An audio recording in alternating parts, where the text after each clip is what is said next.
Suara tertawa puas dari ibu mertua dan ipar setelah suamiku menyiram sambal di depan wajahku saat acara arisan keluarga besar. Ku buat dia mati kutu setelah rahasia busuknya ku bongkar. Halo Bunda, selamat datang kembali ya. Semoga Bunda semuanya dalam keadaan sehat dan bahagia ya. Sebelum masuk ke ceritanya silahkan Bunda-Bunda semuanya absen terlebih dahulu ya. Bunda semuanya dari daerah mana saja yang sudah subscribe semoga rezekinya lancar ya. Namaku Maya, dan di mata banyak orang, aku adalah definisi sempurna dari keberuntungan. Menikah dengan Roni, seorang manajer muda di sebuah perusahaan multinasional, dengan gaji yang lebih dari cukup, tinggal di rumah besar bergaya minimalis modern di kawasan elit Jakarta Selatan, dan tidak perlu pusing memikirkan karir karena Roni ingin aku fokus mengurus rumah tangga. Ah, betapa indahnya hidupku, kata orang-orang. Mereka melihat senyumku saat menyambut tamu arisan, pakaianku yang selalu rapi dan modis, serta kemewahan yang terpampang nyata di setiap sudut rumah ini. Tapi jika mereka tahu, di balik setiap tawa yang kurekayasa, di balik setiap senyum yang kupaksakan, ada sebuah jerat tak kasat mata yang mencekikku perlahan. Rumah besar ini terasa seperti sangkar emas. Kesenangan material yang kurasakan tidak sebanding dengan kebebasan yang hilang dan jiwaku yang terasa makin layu. Roni, suamiku, adalah putra tunggal kesayangan dari keluarga terpandang. Sejak awal hubungan kami, ia memang menunjukkan sisi dominan dan agak kekanak-kanakan, selalu ingin semua keinginannya terpenuhi. Aku pikir itu bagian dari karakternya yang keras kepala, dan seiring waktu, dia akan melunak. Nyatanya, itu hanya awal dari segalanya. Dia adalah tipe pria yang mudah sekali dipengaruhi, terutama oleh dua wanita paling berpengaruh dalam hidupnya. Ibu mertua, Nyonya Dian, dan adik perempuannya, Dewi. Nyonya Dian adalah sosok yang anggun, berwibawa, dan punya standar yang sangat tinggi. Sejak awal, beliau tidak pernah sepenuhnya merestui pernikahanku dengan Roni. Baginya, aku, yang hanyalah anak seorang guru dengan latar belakang keluarga sederhana, tidak sepadan dengan putranya yang sempurna. Aku selalu merasa ada kompetisi tak terlihat di antara kami, sebuah ujian yang tidak pernah bisa ku menangkan di matanya. Setiap kali beliau datang berkunjung, rumah ini akan berubah menjadi medan perang senyap. Tatapannya selalu menilaiku, mulai dari cara berpakaian, cara bicara, hingga caraku mengatur rumah. Semua harus sesuai dengan standarnya yang tak terjangkau. Maya, haruskah cangkir tehmu terbalik seperti itu? Nanti airnya menetes kemana-mana. Atau, Roni lebih suka masakan pedas, kamu yakin sambalmu sudah cukup nampol? Komentar-komentar seperti itu adalah santapan harian. Lalu ada Dewi, adik iparku. Ia berusia 2 tahun lebih muda dariku, berprofesi sebagai sosialite yang sangat aktif di media sosial, dan selalu tampil paling update dalam segala hal. Dewi adalah versi muda dari ibu mertua, namun dengan sentuhan modern dan licik. Ia tahu betul bagaimana memanfaatkan posisi anak kesayangan dan adik kesayangan. Dewi punya kebiasaan berbisik-bisik dengan Roni atau Nyonya Dian di sudut ruangan, lalu tiba-tiba melirikku dengan senyum miring yang penuh arti. Aku sering merasa seperti boneka yang mereka mainkan dalam sandiwara keluarga mereka sendiri. Pernikahan kami, yang seharusnya menjadi lembaran baru kebahagiaan, justru terasa seperti jebakan yang makin hari makin mengeratkan tali di leherku. Aku tidak diizinkan bekerja. Roni beralasan aku harus fokus menjadi ibu rumah tangga seutuhnya, padahal kami belum dikaruniai anak. Nyonya Dian juga mendukung keputusan itu, mengatakan bahwa wanita yang baik adalah yang mengurus rumah dan suami.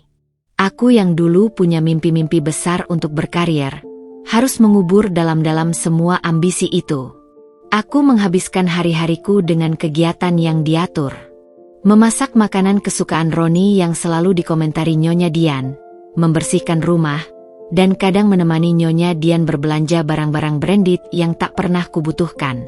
Seolah-olah, Keberadaanku di rumah ini hanyalah untuk memenuhi ekspektasi mereka, bukan untuk diriku sendiri. Di balik tembok-tembok mewah ini, aku merasa semakin sendiri. Telepon dari teman-teman lamaku mulai jarang kujawab, karena obrolan kami yang dulu penuh semangat tentang pekerjaan dan impian kini terasa hambar. Aku takut mereka akan melihat betapa rapuhnya aku, betapa terperangkapnya aku dalam kehidupan sempurna, yang sebenarnya adalah penjara. Ini adalah sekilas duniaku. Dunia yang tampak indah di luar, namun penuh dengan racun yang perlahan menggerogoti. Aku tak tahu sampai kapan aku bisa bertahan, tapi jauh di lubuk hatiku, ada suara kecil yang berbisik, menunggu waktu yang tepat untuk berontak. Rumah ini, yang sepintas lalu terlihat seperti istana impian, bagiku lebih menyerupai sangkar yang terbuat dari emas murni. Setiap sudutnya memancarkan kemewahan. Lantai marmer mengkilap, furnitur Italia yang mahal, dan ornamen-ornamen kristal yang memantulkan cahaya matahari di siang hari, atau berkilauan lembut di bawah pantulan lampu gantung kristal di malam hari. Tapi semua kemegahan itu tidak bisa menyembunyikan racun yang perlahan menggerogoti jiwaku di dalamnya. Racun itu adalah dominasi ibu mertua, Nyonya Dian, dan adik iparku, Dewi. Sejak hari pertama aku menginjakan kaki di rumah ini sebagai seorang istri, aku sudah merasakan aura dingin yang menusuk. Nyonya Dian punya aturannya sendiri. Aturan tak tertulis yang harus kuikuti dengan patuh seolah itu adalah hukum. Setiap pagi, sebelum matahari terbit sepenuhnya, aku harus sudah berada di dapur, mengenakan apron rapi, menyiapkan sarapan lengkap untuk Roni dan kadang-kadang untuk beliau juga jika menginap. Menu sarapan pun tidak boleh sembarangan. Beliau punya daftar makanan kesukaan Roni yang sangat spesifik, mulai dari bubur ayam dengan topping melimpah, nasi goreng kampung yang harus benar-benar kering dan tidak berminyak, hingga roti bakar keju leleh yang kejunya harus impor. "Maya, buburmu hari ini agak kurang kental." Roni tidak suka yang encer. Dia bilang rasanya seperti air cucian beras. Komentar Nyonya Dian suatu pagi, bahkan sebelum Roni sempat menyentuh sendoknya. Wajahnya datar, namun matanya menyorot tajam ke arahku. Roni hanya mengangguk setuju, melirik bubur di hadapannya dengan ekspresi kurang senang, tanpa membela atau sekadar melihat ekspresi mukaku yang sedikit layu karena sudah bangun sejak jam 4 pagi untuk meracik bumbu. Dari sinilah aku tahu, posisiku dalam keluarga ini sangat rapuh. Aku tidak punya suara, dan yang paling penting, aku tidak punya pembela. Dewi, dengan segala pesonanya sebagai sosialite modern, adalah tangan kanan Nyonya Dian dalam urusan mengatur diriku. Ia selalu tampak modis, dengan rambut terurai sempurna, dan senyum yang terlalu manis di bibirnya.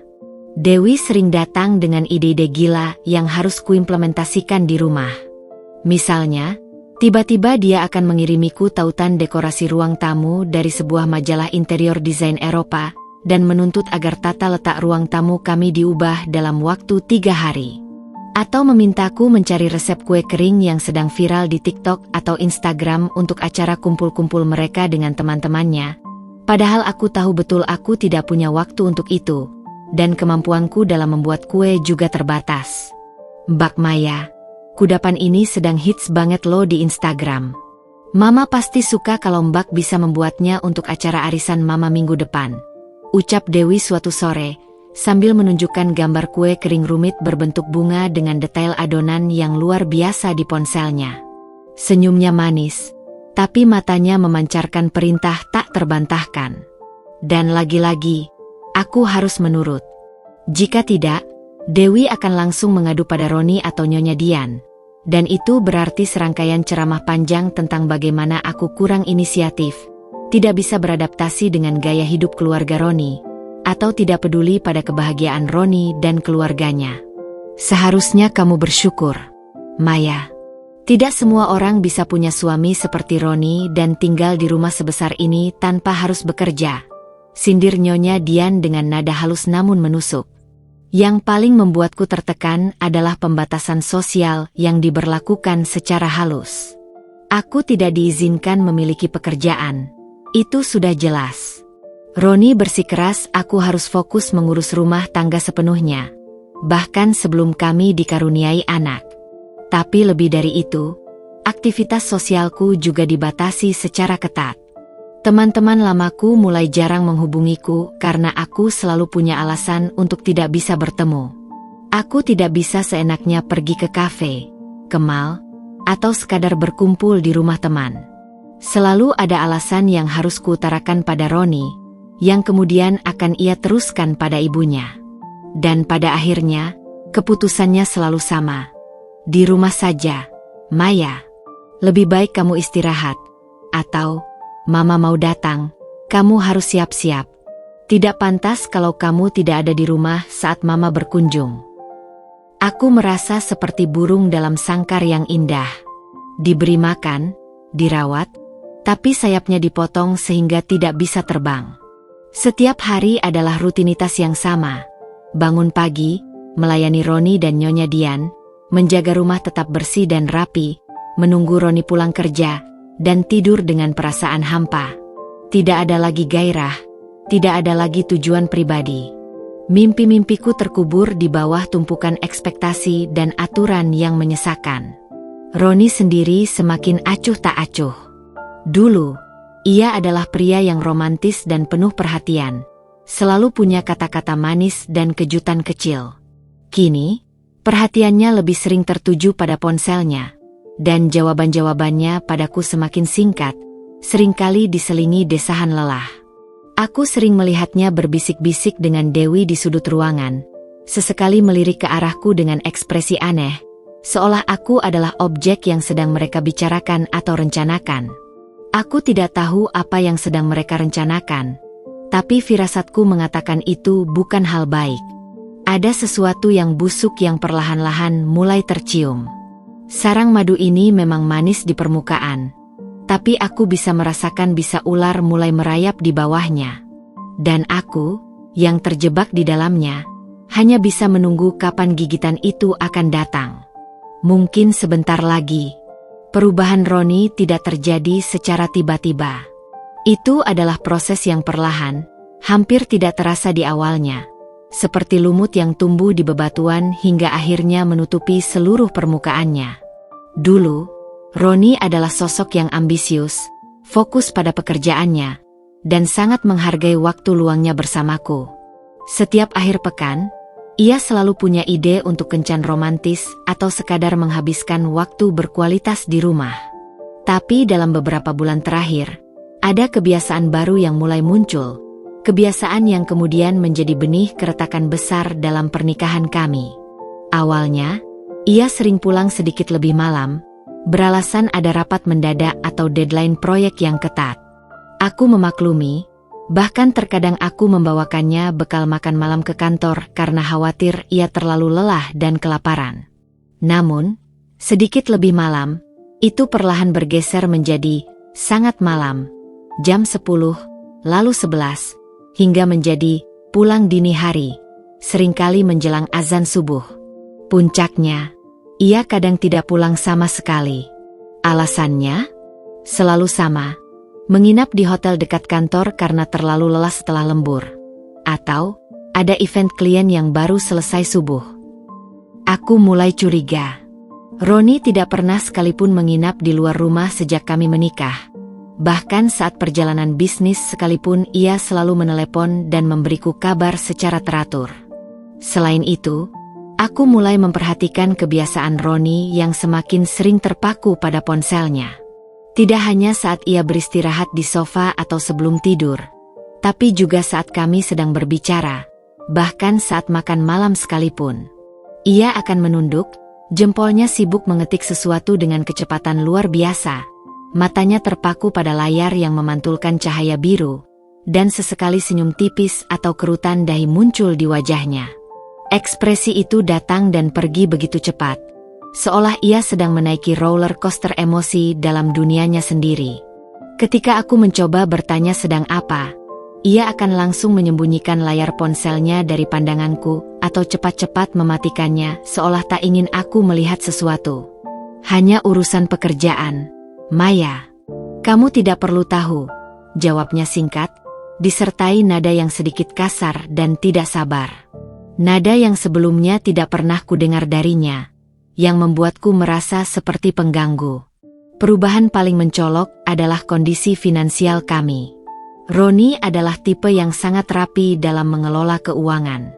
Setiap awal bulan, ia selalu memberikan laporan rinci tentang pengeluaran rumah tangga, sisa dana yang kami miliki, dan alokasi untuk tabungan serta investasi.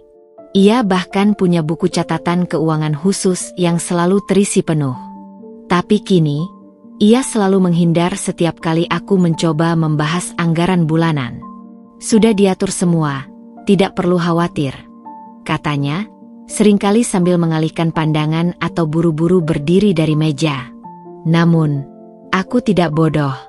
Tagihan kartu kredit mulai membengkak secara tidak wajar. Ada pengeluaran-pengeluaran besar yang tidak bisa kuidentifikasi di rekening koran. Dan ia mulai sering mengeluh tentang kebutuhan mendesak di kantor atau investasi baru yang mengharuskannya mengeluarkan uang pribadi dalam jumlah fantastis. Suatu malam, saat Roni tertidur pulas setelah pulang dini hari dengan aroma rokok yang pekat menempel di bajunya, rasa penasaranku tak terbendung lagi. Aku tidak bisa tidur. Pikiranku terus berputar, memikirkan semua keanehan yang kualami. Aku perlahan meraih ponselnya yang tergeletak di samping bantal, bersinar redup. Jantungku berdebar kencang. Antara rasa bersalah karena melanggar privasinya dan desakan yang kuat untuk mencari tahu kebenaran. Aku berhasil membuka kuncinya, PIN yang sama dengan tanggal ulang tahun pernikahan kami, yang sekarang terasa sangat ironis. Apa yang kutemukan di sana membuat napasku tercekat dan darahku terasa membeku. Riwayat browsernya penuh dengan situs-situs yang menawarkan judi online, poker, slot, taruhan bola, online kasino. Tidak hanya itu, ada juga aplikasi pesan singkat yang terbuka dengan nama grup aneh-aneh seperti Komunitas JP Sultan, Dewa Hoki, atau Bandar Darat Malam. Di sana, mereka membahas tentang strategi, kekalahan telak, dan kemenangan yang fantastis. Aku melihat tangkapan layar transaksi yang menunjukkan Roni melakukan deposit dalam jumlah besar. Bahkan ada transferan dana ke rekening-rekening asing yang tidak dikenal. Ada juga percakapan pribadi dengan beberapa kontak yang berisi kode-kode rahasia, janji-janji pelunasan hutang, dan sumpah serapah karena kalah taruhan. Kelelahan, perubahan jam pulang, acuh tak acuh, masalah finansial yang tidak jelas, dan kini, bukti tak terbantahkan ini. Semua kepingan puzzle itu kini menyatu, membentuk gambaran mengerikan. Suamiku, Roni, adalah seorang penjudi. Dan ini bukan sekadar iseng. Ini adalah candu yang sudah mengakar kuat, sebuah penyakit yang merenggutnya sepenuhnya. Ponsel itu jatuh dari tanganku. Untungnya tidak menimbulkan suara karena tergelincir di atas selimut. Aku merasa lemas, seluruh tubuhku dingin, seolah semua darah telah meninggalkan pembuluh darahku. Air mata yang selama ini kutahan, kini mengalir tanpa bisa kubendung, membasahi pipiku dalam keheningan malam. Selama ini, aku hanya mengira ia sibuk dengan pekerjaan, atau mungkin yang terburuk berselingkuh. Tapi judi? Itu adalah kenyataan yang jauh lebih menakutkan. Sebuah lubang hitam tanpa dasar yang bisa menelan semua yang kami miliki, semua masa depan kami, bahkan jiwanya. Sarang madu yang selama ini sudah terasa racunnya, kini menunjukkan wajah aslinya sebagai sarang laba-laba, dan aku adalah mangsa yang terperangkap dalam jaringnya yang lengket. Benih keretakan ini bukan hanya retakan kecil lagi, tapi sebuah celah lebar yang menganga di dasar pernikahan kami, siap menelan segalanya. Setelah penemuan mengerikan di ponsel Roni, tidurku tak pernah lagi nyenyak. Setiap malam, bayangan situs-situs judi, angka-angka deposit yang fantastis, dan percakapan grup gelap itu menghantuiku. Rasa takut dan kekecewaan bercampur aduk, menciptakan beban berat yang menyesakkan di dadaku. Namun, di tengah semua itu, ada satu kecurigaan yang semakin kuat menghantuiku, keterlibatan Dewi, adik iparku.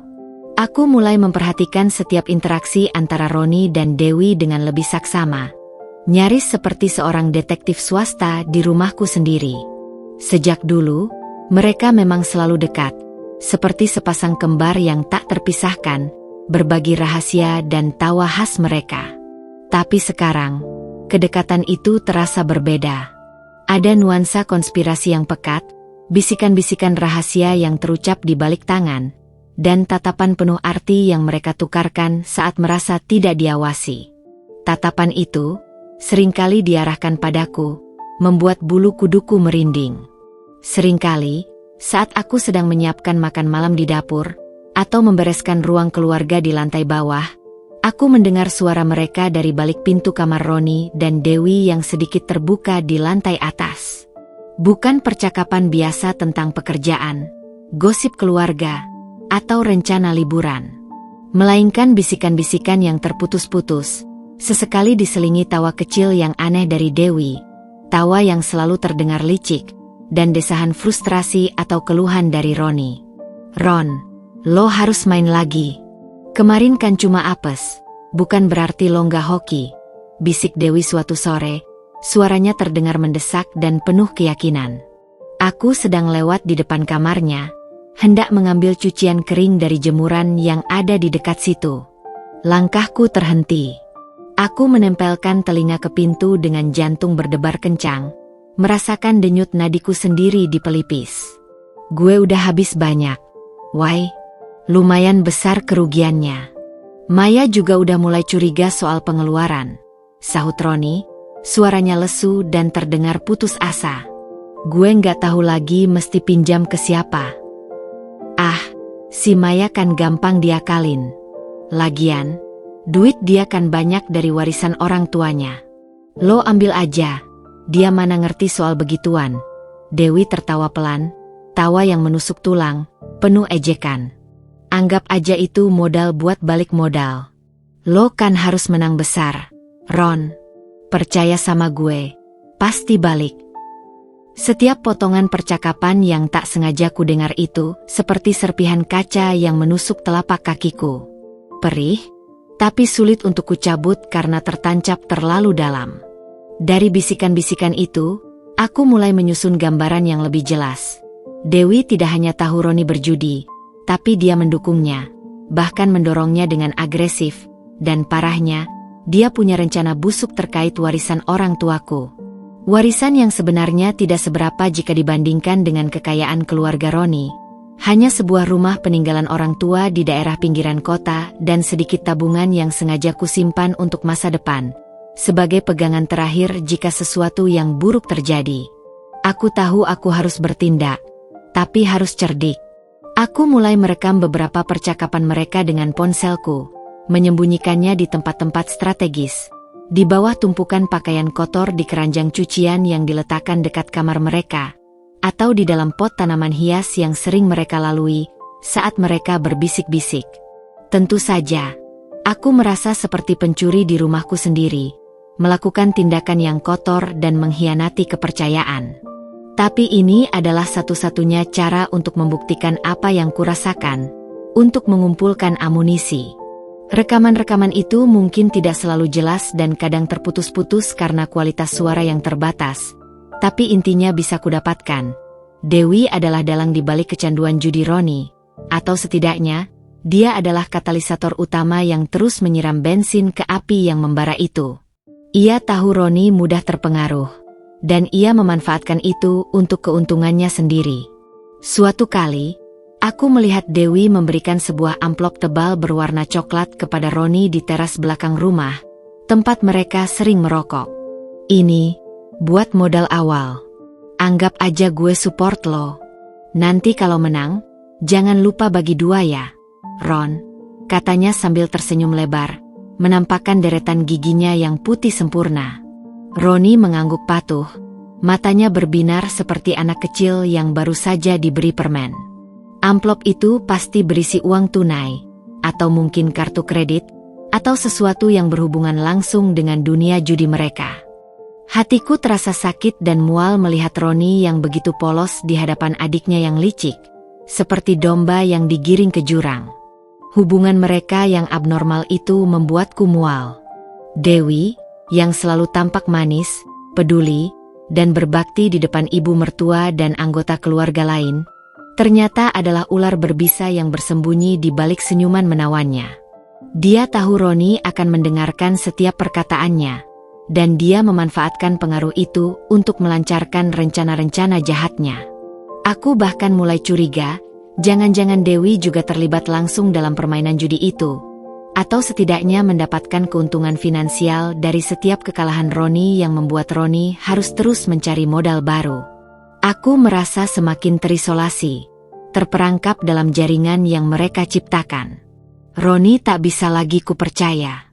Ibu mertua, Nyonya Dian, terlalu buta akan kelemahan putranya dan terlalu terpaku pada citra sempurna yang telah mereka bangun untuk keluarga mereka. Dewi adalah manipulator ulung yang bermain dengan sangat lihai.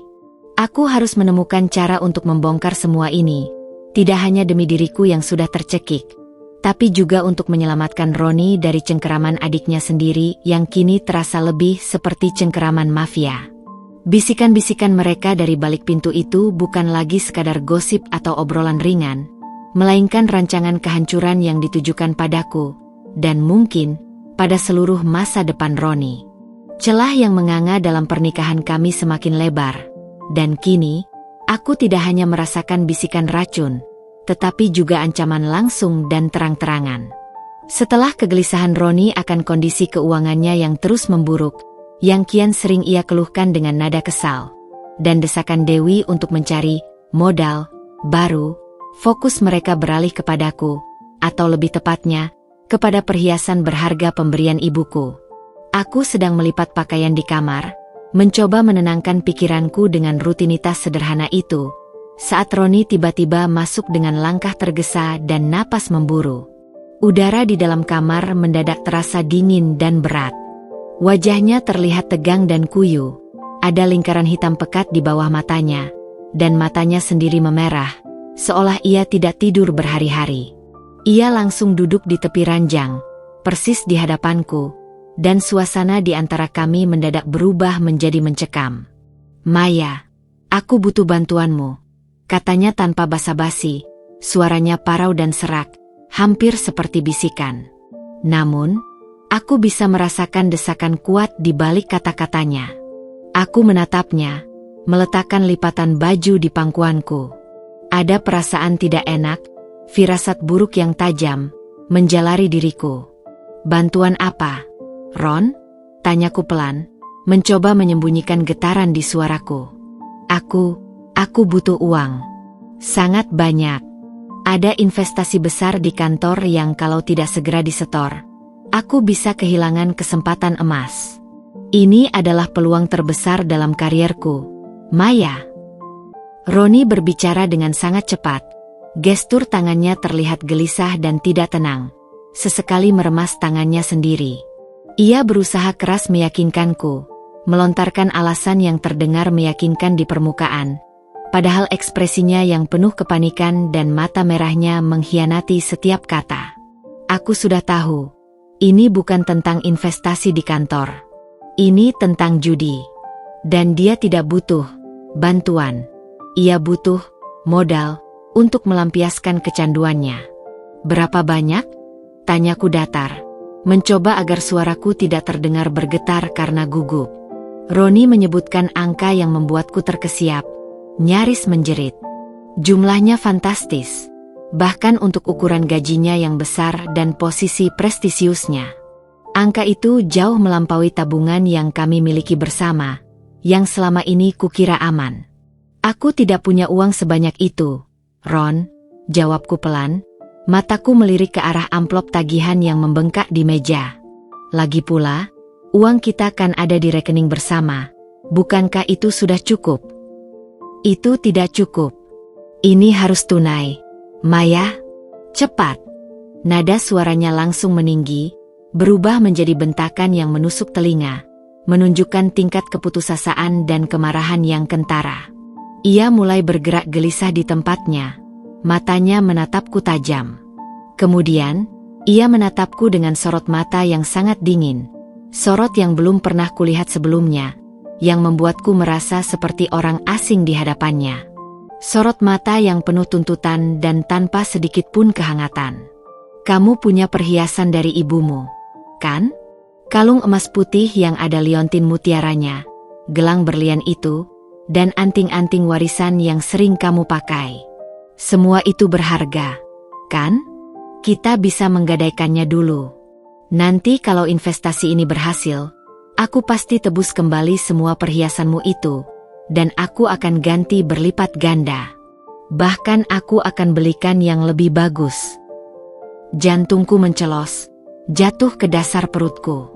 Perhiasan-perhiasan itu bukan hanya sekadar logam mulia yang berkilau bagiku. Kalung mutiara itu adalah hadiah kelulusanku dari ibuku, yang ia berikan tepat sebelum beliau sakit parah. Satu-satunya benda yang tersisa dari beliau setelah beliau meninggal. Gelang berlian itu adalah hadiah ulang tahun terakhir yang kuterima dari almarhum ayah, yang disematkannya sendiri di pergelangan tanganku saat itu. Semua itu adalah kenangan, ikatan emosional yang tak ternilai harganya, lebih dari sekadar materi. Mereka adalah pengingat abadi akan cinta dan pengorbanan orang tuaku. Menggadainya? Itu sama saja dengan menggadaikan jiwaku, menjual kenangan paling berharga. Ron, kamu tahu perhiasan itu sangat berarti bagiku, ujarku, mencoba menahan air mata yang mulai menggenang di pelupuk mataku. Itu kenang-kenangan dari orang tuaku. Aku tidak bisa memberikannya. Suaraku bergetar, hampir tidak terdengar. Wajah Roni langsung berubah drastis. Senyum palsunya lenyap, digantikan dengan raut wajah marah yang mengerikan. Rahangnya mengeras dan urat-urat di lehernya menonjol. Jadi kamu tidak mau membantuku? Kamu tidak peduli masa depanku? Apa gunanya punya istri kalau tidak bisa diandalkan dalam keadaan darurat seperti ini? Kamu egois, Maya. Suaranya kini membentak, lebih keras dari sebelumnya, membuatku terlonjak kaget dan nyaris terjatuh dari kursi. Ini bukan lagi Roni yang kukenal. Bukan pria yang pernah berjanji akan menjagaku seumur hidupnya.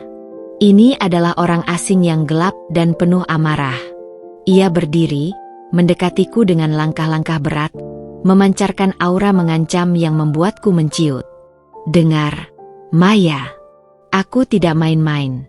Kalau kamu tidak memberikan perhiasan itu, aku tidak tahu apa yang akan terjadi padamu. Jangan sampai aku harus mengambilnya sendiri dengan cara kasar. Kata-kata terakhir itu diucapkan dengan nada rendah yang dingin. Nyaris seperti desisan ular, namun mengandung ancaman yang jelas dan tak terbantahkan. Matanya memancarkan amarah yang menakutkan, seperti binatang buas yang terpojok dan siap menerkam. Aku bisa merasakan napasnya yang berat dan bau rokok yang menyengat dari mulutnya. Aku terdiam. Tubuhku membeku, tidak bisa bergerak. Ini adalah ancaman pertama yang Roni lontarkan secara langsung kepadaku, sebuah ancaman fisik dan mental.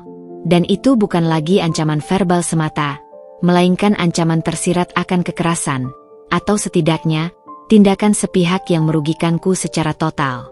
Aku tahu bahwa di balik ancamannya, ada pengaruh Dewi yang kuat, si ular licik yang terus meracuni pikirannya. Bisikan-bisikan mereka tentang duit Maya dari warisan, atau perhiasan Maya, kini menjadi kenyataan pahit yang menghantamku telak. Mereka benar-benar mengincarku, mengincar aset-aset terakhir yang kumiliki sebagai pertahanan diri. Malam itu, setelah Roni keluar dari kamar dengan membanting pintu, aku tidak bisa memejamkan mata. Aku segera bangkit, gemetar, dan menyembunyikan perhiasan itu di tempat yang menurutku paling aman, jauh dari jangkauan Roni, di tempat yang bahkan ia tidak akan pernah memikirkannya. Aku tidak akan menyerahkannya. Ancaman ini justru membangkitkan sesuatu dalam diriku yang selama ini terpendam, terkunci rapat di balik ketakutan, tekad untuk melawan. Aku tidak bisa lagi hanya menjadi mangsa yang pasrah yang menunggu untuk disembelih. Aku harus melindungi diriku sendiri, dan perhiasan ibuku adalah garis pertahanan terakhirku. Ini bukan lagi sekadar konflik rumah tangga biasa. Ini adalah perebutan kendali hidupku, dan aku tidak akan membiarkan mereka menang. Tidak akan pernah. Setelah ancaman Roni yang terasa begitu nyata, dan mengetahui betapa dalamnya keterlibatan Dewi dalam pusaran kegelapan ini, aku tahu aku tidak bisa lagi hanya berdiam diri atau berharap masalah ini akan selesai dengan sendirinya. Ketakutanku berangsur-angsur berubah menjadi nyala api yang membakar tekad. Aku harus punya bukti. Bukti tak terbantahkan yang bisa kubongkar di hadapan semua orang. Bukan sekadar firasat, bisikan samar, atau kecurigaan belaka. Ini adalah investigasi diam-diam yang harus kulakukan di rumahku sendiri, di bawah hidung orang-orang yang seharusnya menjadi keluargaku, yang seharusnya melindungiku. Setiap malam, setelah Roni pulang dengan wajah kusut, mata merah yang lelah, dan aroma rokok yang menyengat seolah-olah ia baru saja keluar dari pabrik asap, adalah waktu terbaik bagiku untuk beraksi. Aku sering berpura-pura sudah tidur lelap, membalikkan badan membelakanginya, menunggu desah napasnya teratur dan dalam, menandakan ia benar-benar terlelap. Kemudian, dengan jantung berdebar kencang di dadaku yang terasa nyaris meledak, aku akan bangkit dari tempat tidur. Langkahku bagai pencuri profesional. Senyap di atas lantai marmer yang dingin, bahkan tiupan angin pun terasa lebih berisik daripada gerakanku. Target pertamaku adalah ponsel Roni. Aku tahu ia sudah mulai berhati-hati, sering mengganti PIN atau mengunci aplikasi-aplikasi tertentu yang mencurigakan. Namun, Roni punya kebiasaan buruk. Ia sering mencatat hal-hal penting di buku agenda kecilnya yang selalu ia letakkan di nakas samping tempat tidur, di bawah lampu tidur. Dengan senter kecil dari ponselku, aku memeriksa buku itu, berharap menemukan celah. Benar saja, di halaman terakhir, terselip angka-angka PIN baru yang ditulis samar-samar dengan pensil, seolah ia mencoba menyamarkannya. Jari-jariku gemetar saat memasukkan PIN itu ke ponselnya. Sebuah desahan lega keluar dari bibirku ketika layar terbuka. Di sana, aku tidak hanya menemukan riwayat judi yang semakin parah, dengan nominal taruhan yang membuatku syok, tapi juga bukti transaksi yang lebih rinci. Aku mengambil tangkapan layar, screenshot, setiap transfer besar yang dilakukannya, setiap deposit ke akun judi online dari berbagai situs, dan setiap penarikan tunai yang aneh dari ATM-ATM yang jauh dari kantornya. Aku juga menemukan email dari situs judi yang berisi promosi bonus besar, penawaran VIP, hingga undangan ke acara khusus, menandakan Roni sudah menjadi pemain besar di sana. Seorang penjudi kelas kakap yang diincar oleh para bandar. Selain itu, aku menemukan aplikasi pesan singkat yang terenkripsi di ponselnya, yang tidak pernah kupedulikan sebelumnya karena kupikir itu hanya aplikasi chat biasa. Di dalamnya, ada grup baru bernama Klub Sultan Malam dan High Roller Elite, serta percakapan pribadi dengan beberapa nama kontak yang sama sekali tidak kukenal, dengan profil foto yang buram atau nama samaran yang aneh. Aku mencatat setiap nama kontak yang sering berinteraksi dengan Roni, terutama yang terkait dengan diskusi taruhan, hutang piutang, dan strategi permainan. Aku bahkan menemukan satu percakapan pribadi dengan Dewi yang membahas strategi untuk mendapatkan modal tambahan dari sumber yang tidak dicurigai, yang jelas-jelas mengacu padaku dan aset-asetku, terutama perhiasan ibuku. Dewi bahkan memberikan saran, bagaimana cara membuatnya terlihat seperti kamu butuh uang untuk investasi sah, Ron. Tak hanya ponsel Roni, laptopnya pun menjadi target investigasiku. Ia sering meninggalkannya begitu saja setelah bekerja atau bermain, seringkali tanpa logout dari akunnya.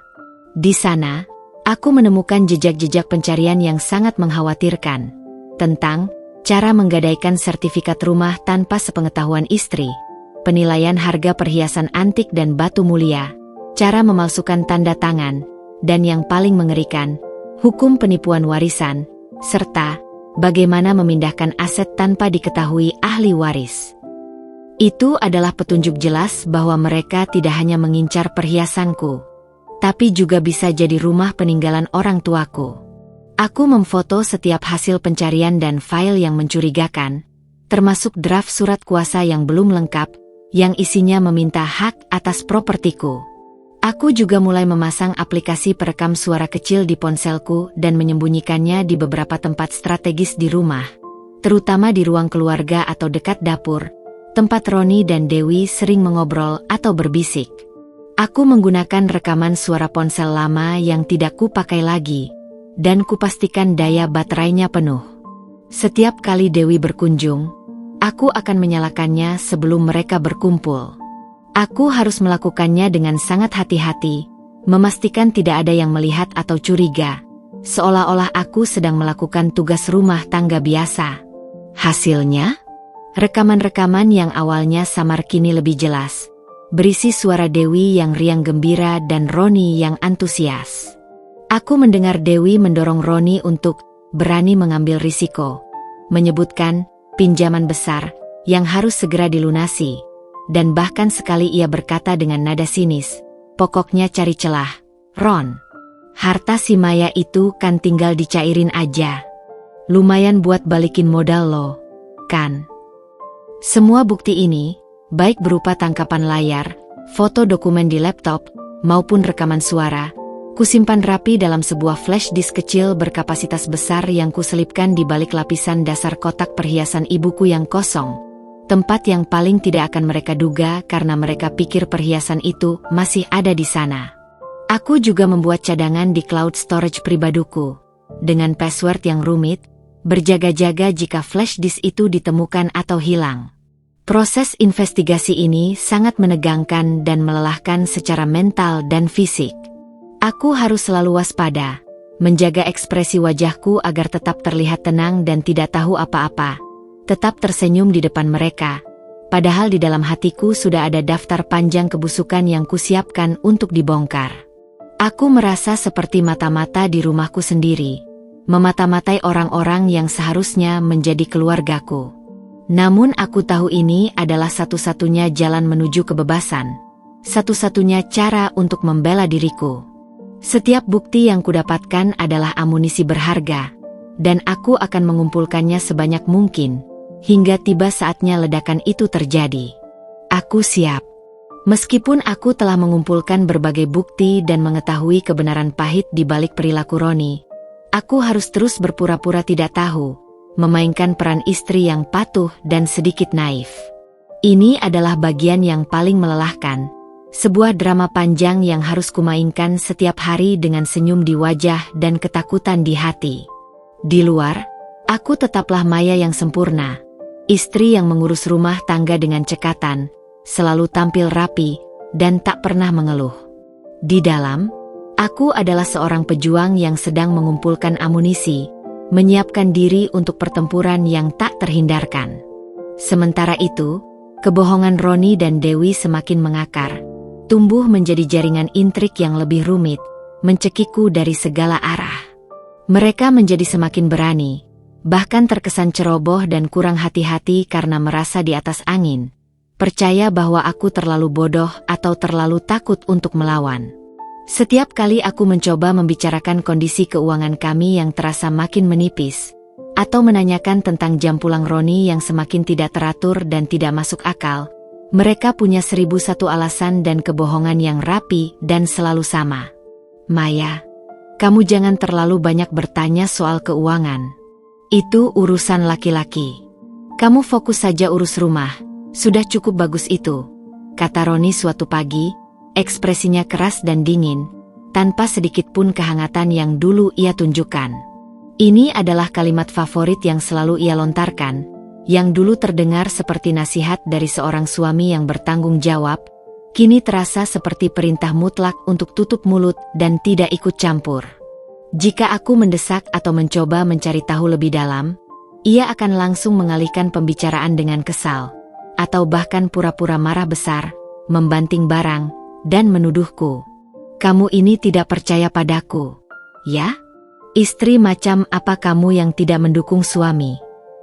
Dewi, dengan pesona manisnya, tak kalah lihainya dalam memanipulasi. Ia sering menjadi penengah yang seolah-olah berpihak padaku, membela dan memahami perasaanku, namun sebenarnya memutarbalikkan fakta dan menguatkan narasi Roni. "Mbak Maya, Roni itu sedang banyak tekanan di kantor. Dia sedang menggarap proyek besar yang butuh modal ratusan juta. Jadi, wajar kalau dia agak sensitif dan butuh dukungan finansial dari kita. Bahkan juga bagian dari keluarga ini.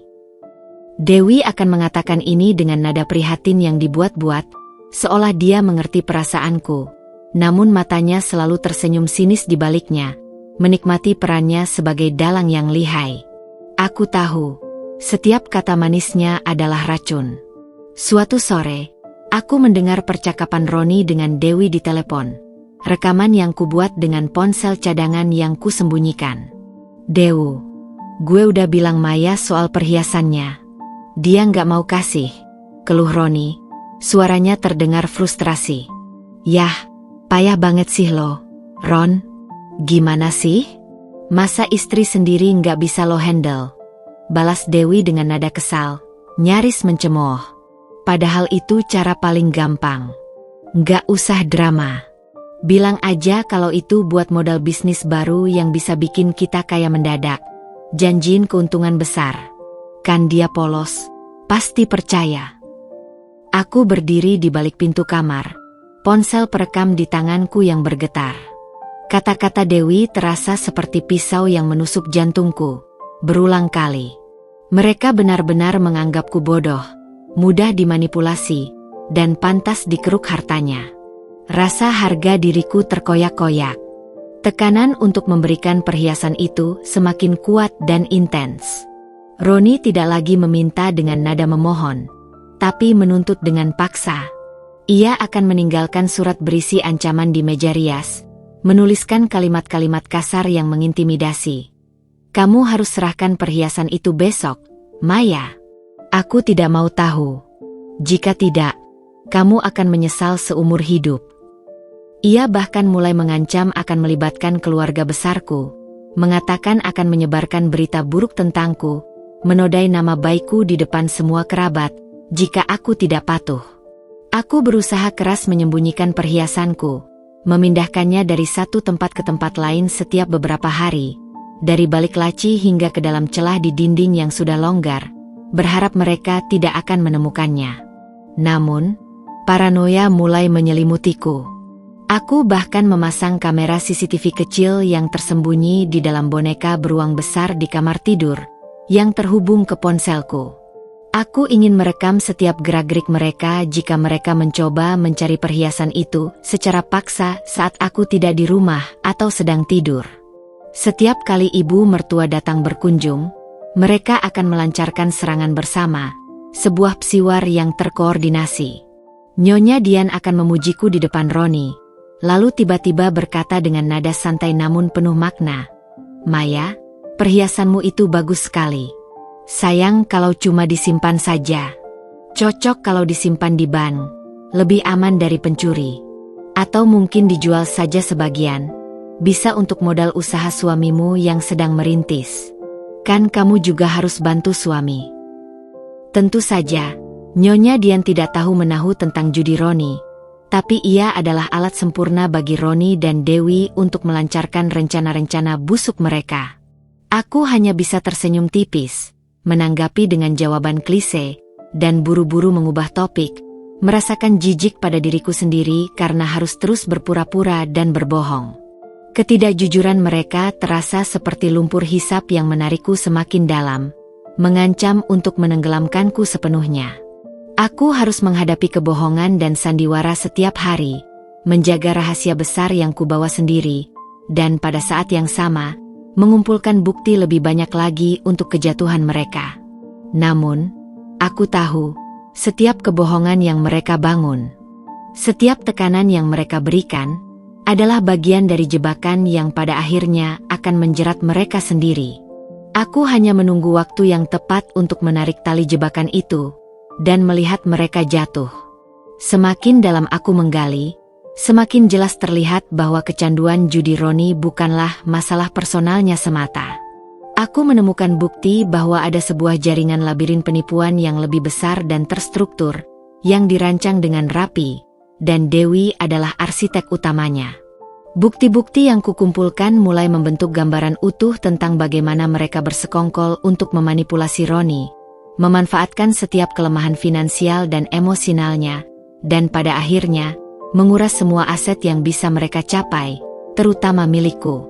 Suatu malam, ketenangan malam hari di rumah ini justru menjadi kesempatan bagiku.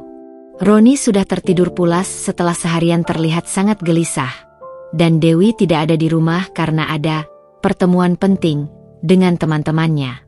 Aku kembali memeriksa laptop Roni, kali ini dengan lebih sistematis. Aku mencoba berbagai kata kunci pencarian, sampai akhirnya aku menemukan sebuah folder tersembunyi yang diberi nama Proyek Kemenangan. Jantungku berpacu kencang, berdentum keras di telingaku saat kubuka folder itu. Isinya membuatku terkesiap. Di dalam folder itu, ada beberapa spreadsheet dengan perhitungan keuntungan dan kerugian dari berbagai situs judi, lengkap dengan tanggal dan nominal yang sangat besar. Ada juga daftar kontak dengan nominal hutang piutang yang mencengangkan, lengkap dengan deadline pembayaran. Dan yang paling mengejutkan, aku menemukan beberapa surat perjanjian hutang piutang yang sudah ditandatangani Roni, dengan nama Dewi sebagai penjamin atau bahkan pemberi pinjaman. Ternyata, Dewi tidak hanya mendorong Roni untuk berjudi, dia juga secara aktif meminjamkan uang padanya. Tentu saja dengan bunga yang mencekik dan perjanjian yang sangat mengikat. Ini bukan sekadar dukungan antar saudara. Ini adalah jebakan finansial yang disengaja, dirancang untuk membuat Roni semakin terperosok dan bergantung padanya. Aku juga menemukan email-email dari Dewi kepada Roni yang berisi strategi detail tentang bagaimana meminjam uang dari kerabat jauh, bahkan dari bank dengan agunan properti yang belum diketahui pihak lain. Ada satu email yang sangat menonjol, yang kutemukan di bagian draft email yang belum terkirim. Isinya adalah daftar aset target yang mereka diskusikan. Di daftar itu, tercantum jelas, perhiasan Maya, rumah lama orang tua Maya, dan tabungan bersama Maya. Di samping masing-masing item, ada catatan tentang potensi nilai dan cara pencairan, lengkap dengan skema yang licik. Misalnya, di samping rumah lama orang tua Maya, tertulis, cari celah hukum, ajukan kredit atas nama Roni dengan agunan sertifikat. Jangan sampai Maya tahu. Mereka benar-benar merencanakan semuanya dengan matang dan tanpa ampun. Rekaman suara yang kutangkap dengan ponsel cadangan juga semakin memperkuat dugaanku.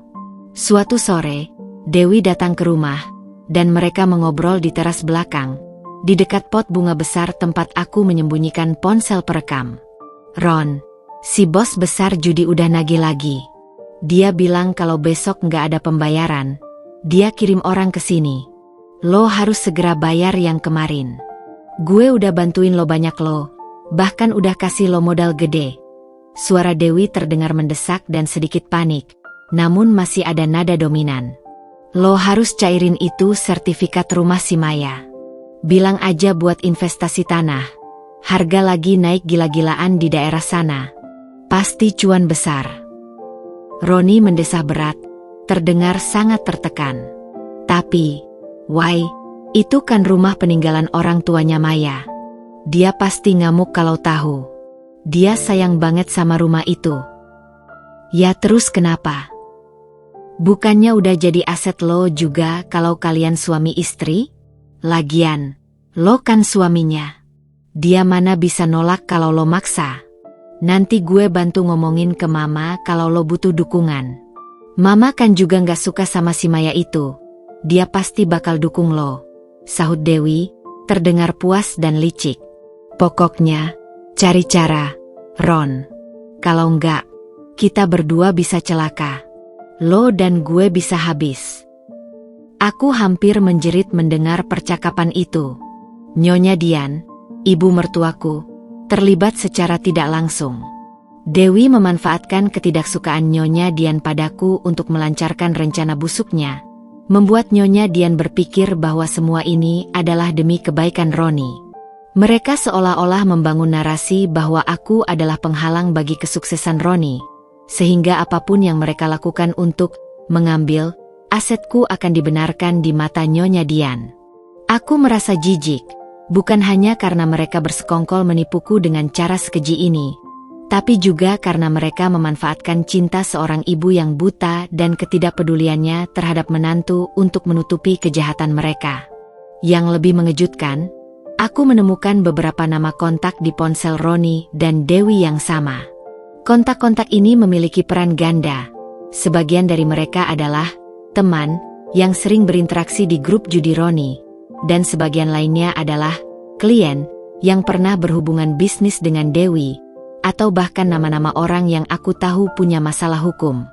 Aku mulai curiga ada sindikat yang lebih besar di balik semua ini, di mana Dewi mungkin juga punya peran sebagai perantara atau pencari target untuk diseret ke dalam lubang judi. Ini bukan lagi sekadar permasalahan internal keluarga. Ini adalah jaringan kriminal yang terorganisir. Setiap malam, dengan tangan gemetar namun hati yang dingin, aku mencadangkan semua bukti ini ke flash disk dan cloud storage pribadiku. Foto-foto screenshot dari aplikasi judi, detail transaksi ban yang lengkap dengan timestamp, email perencanaan yang menunjukkan niat jahat mereka, dan rekaman suara yang semakin jelas dan memberatkan. Ini bukan lagi sekadar kasus judi dan penipuan domestik. Ini adalah jaringan labirin kebohongan dan kriminalitas yang dibangun dengan cermat, dengan diriku sebagai target utama dan Roni sebagai pion yang dimanipulasi. Aku tahu mereka semakin terdesak. Tekanan dari bos besar, judi yang disebutkan Dewi, serta hutang-hutang yang menumpuk dan terus dikejar, membuat mereka makin agresif.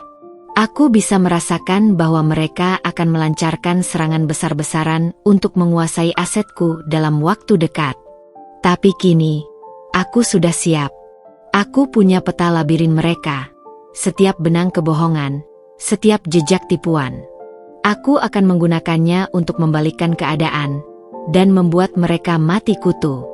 Setelah semua bukti yang kupegang teguh dalam genggaman, malam-malam di rumah ini berubah menjadi episode-episode penuh ketakutan yang mencekam. Aku bukan lagi istri yang hanya diam-diam menyelidiki, merangkak dalam bayangan. Aku kini adalah target yang sangat disadari oleh Roni, sebuah boneka yang harus mereka gerakan sesuai kehendak. Kecanduannya pada judi semakin parah, menggerogoti jiwanya hingga tak tersisa, dan tekanan untuk mendapatkan uang dariku juga meningkat drastis. Jika sebelumnya ada nada bujukan yang disamarkan dengan alasan investasi atau kesempatan emas, kini semuanya berubah menjadi kekerasan verbal dan psikis yang terang-terangan, menghantamku tanpa ampun. Roni mulai pulang dengan suasana hati yang sangat buruk, seburuk aroma alkohol dan rokok yang selalu melekat di tubuhnya. Mata merahnya dan lingkaran hitam pekat di bawah matanya adalah pemandangan umum yang menyapa setiap kali ia memasuki pintu. Ia akan langsung menuju kamar, membanting pintu dengan suara menggelegar yang menggema di seluruh rumah, membuatku terlonjak kaget. Dan jika aku mencoba mendekat, bertanya tentang harinya, atau bahkan hanya menawarkan makanan, ia akan meledak. Minggir. Jangan ganggu aku. Kamu tidak tahu apa-apa tentang tekanan yang kuhadapi. Kamu cuma bisa jadi beban. Teriaknya suatu malam, suaranya dipenuhi amarah yang menakutkan, seperti raungan binatang buas. Aku menciut, menahan diri untuk tidak mengatakan apapun, meskipun di dalam hatiku aku tahu persis apa yang dia hadapi. Tumpukan hutang judi yang terus menekan, dan ancaman dari para bandar yang kini mendesaknya. Kekerasan verbalnya bukan hanya sekadar bentakan sesaat. Ia mulai melontarkan kata-kata yang menghancurkan sisa-sisa harga diriku. Kamu itu cuma beban. Bisanya cuma menghabiskan uangku. Tidak ada gunanya kamu di sini, cuma jadi benalu. Atau, lihat dirimu, Maya. Kamu pikir kamu siapa?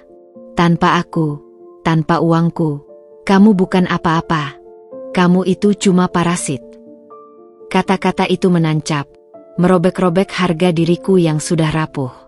Aku sering menangis diam-diam di kamar mandi, membiarkan suara gemericik air keran menyamarkan isak tangisku yang pilu.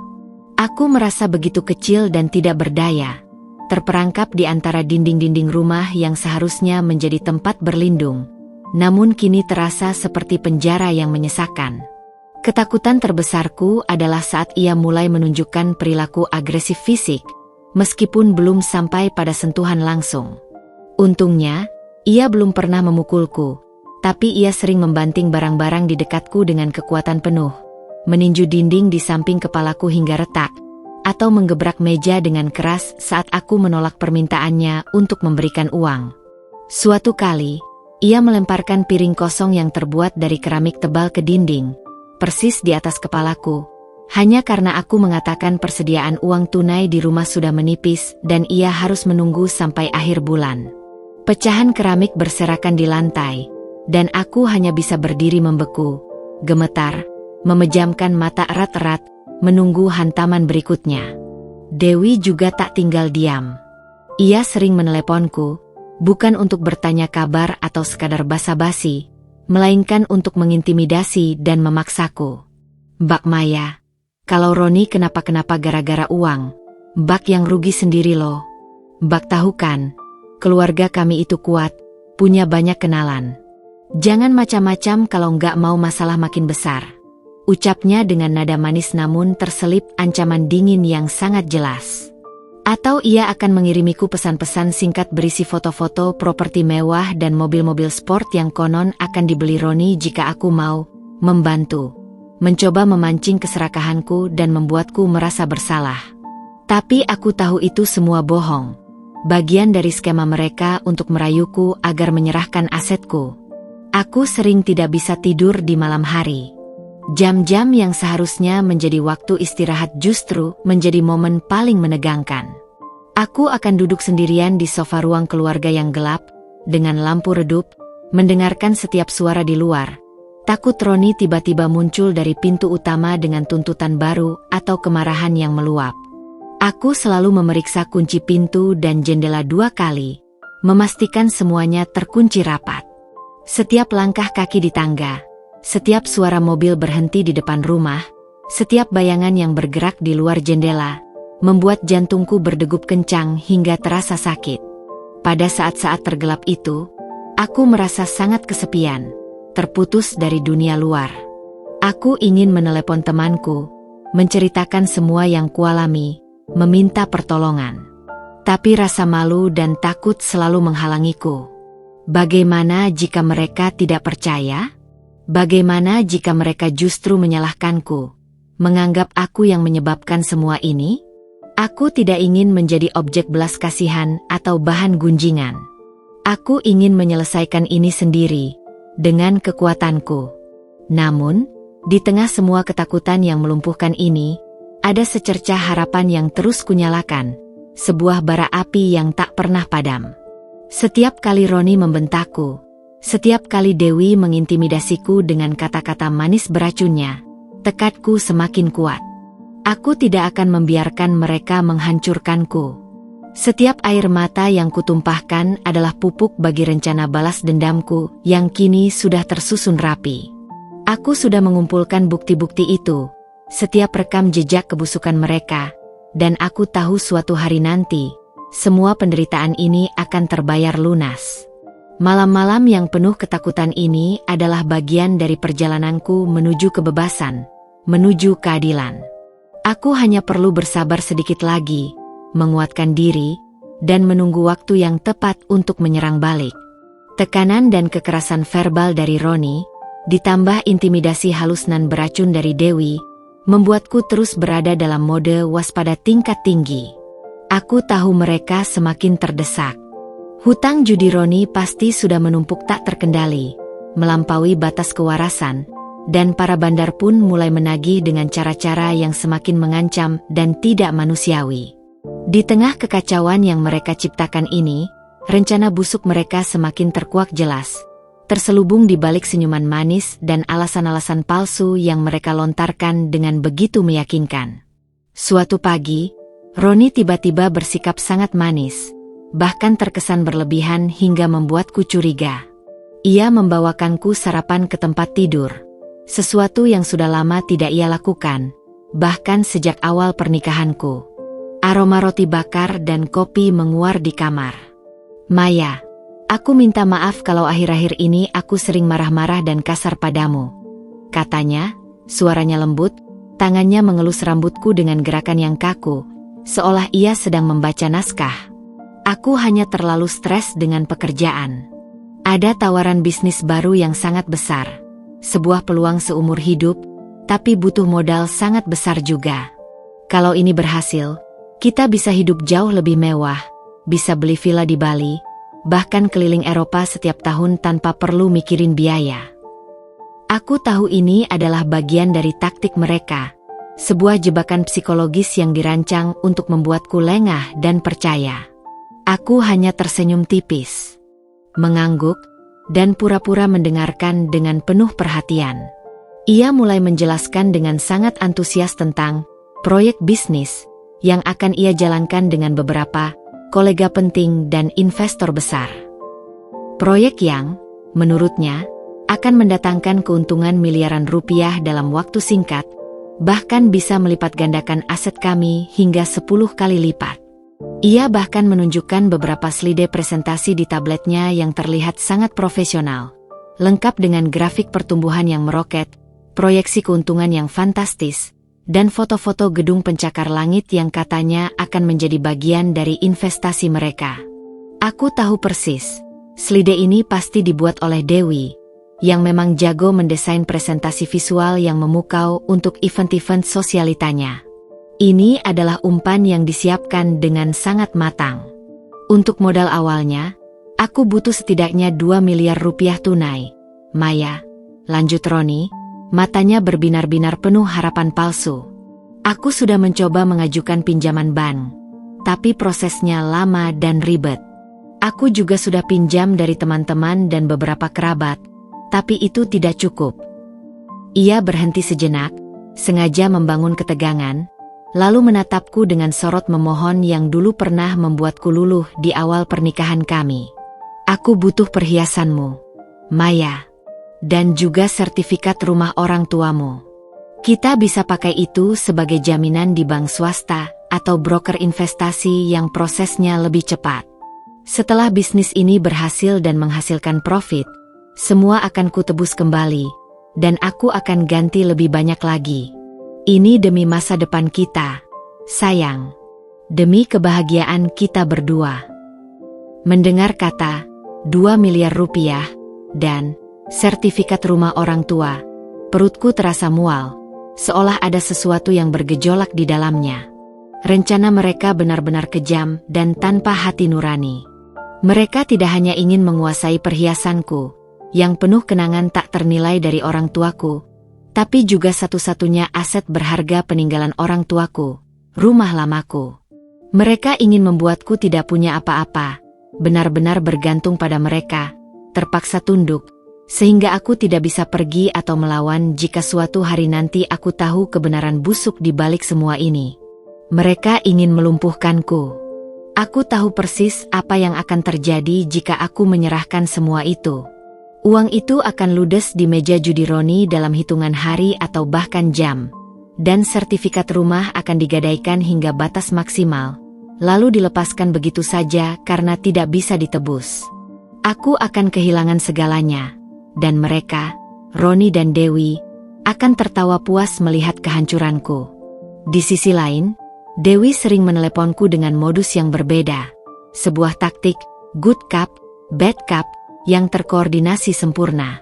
Ia akan bercerita dengan nada suara yang terdengar sangat khawatir tentang hutang Roni yang menumpuk di pihak ketiga, yang sangat berbahaya, bahkan mengancam nyawa. Mbak Maya, kasihan Roni. Dia tertekan sekali. Sebenarnya dia pinjam uang dari bandar gede. Mbak, orang-orang berbahaya. Kalau tidak segera dilunasi, nyawa Roni bisa terancam. Bahkan bukan hanya Roni tapi juga keluarga kita semua. Mbak harus bantu dia, katanya dengan nada suara penuh kekhawatiran yang dibuat-buat, seperti seorang adik yang peduli dan tak berdaya. Mbak tahu sendiri kan, Roni itu harapan keluarga, pewaris tunggal. Mbak nggak mau kan kalau terjadi apa-apa sama dia? Apalagi sama keluarga besar kita. Ini adalah taktik, good cop, bad cop, mereka yang efektif. Roni datang dengan bujukan manis tentang investasi masa depan dan janji kekayaan berlimpah, mencoba meluluhkan hatiku. Sementara Dewi datang dengan intimidasi halus tentang bahaya yang mengancam nyawa dan ancaman pada keluarga, mencoba menakut-nakutiku.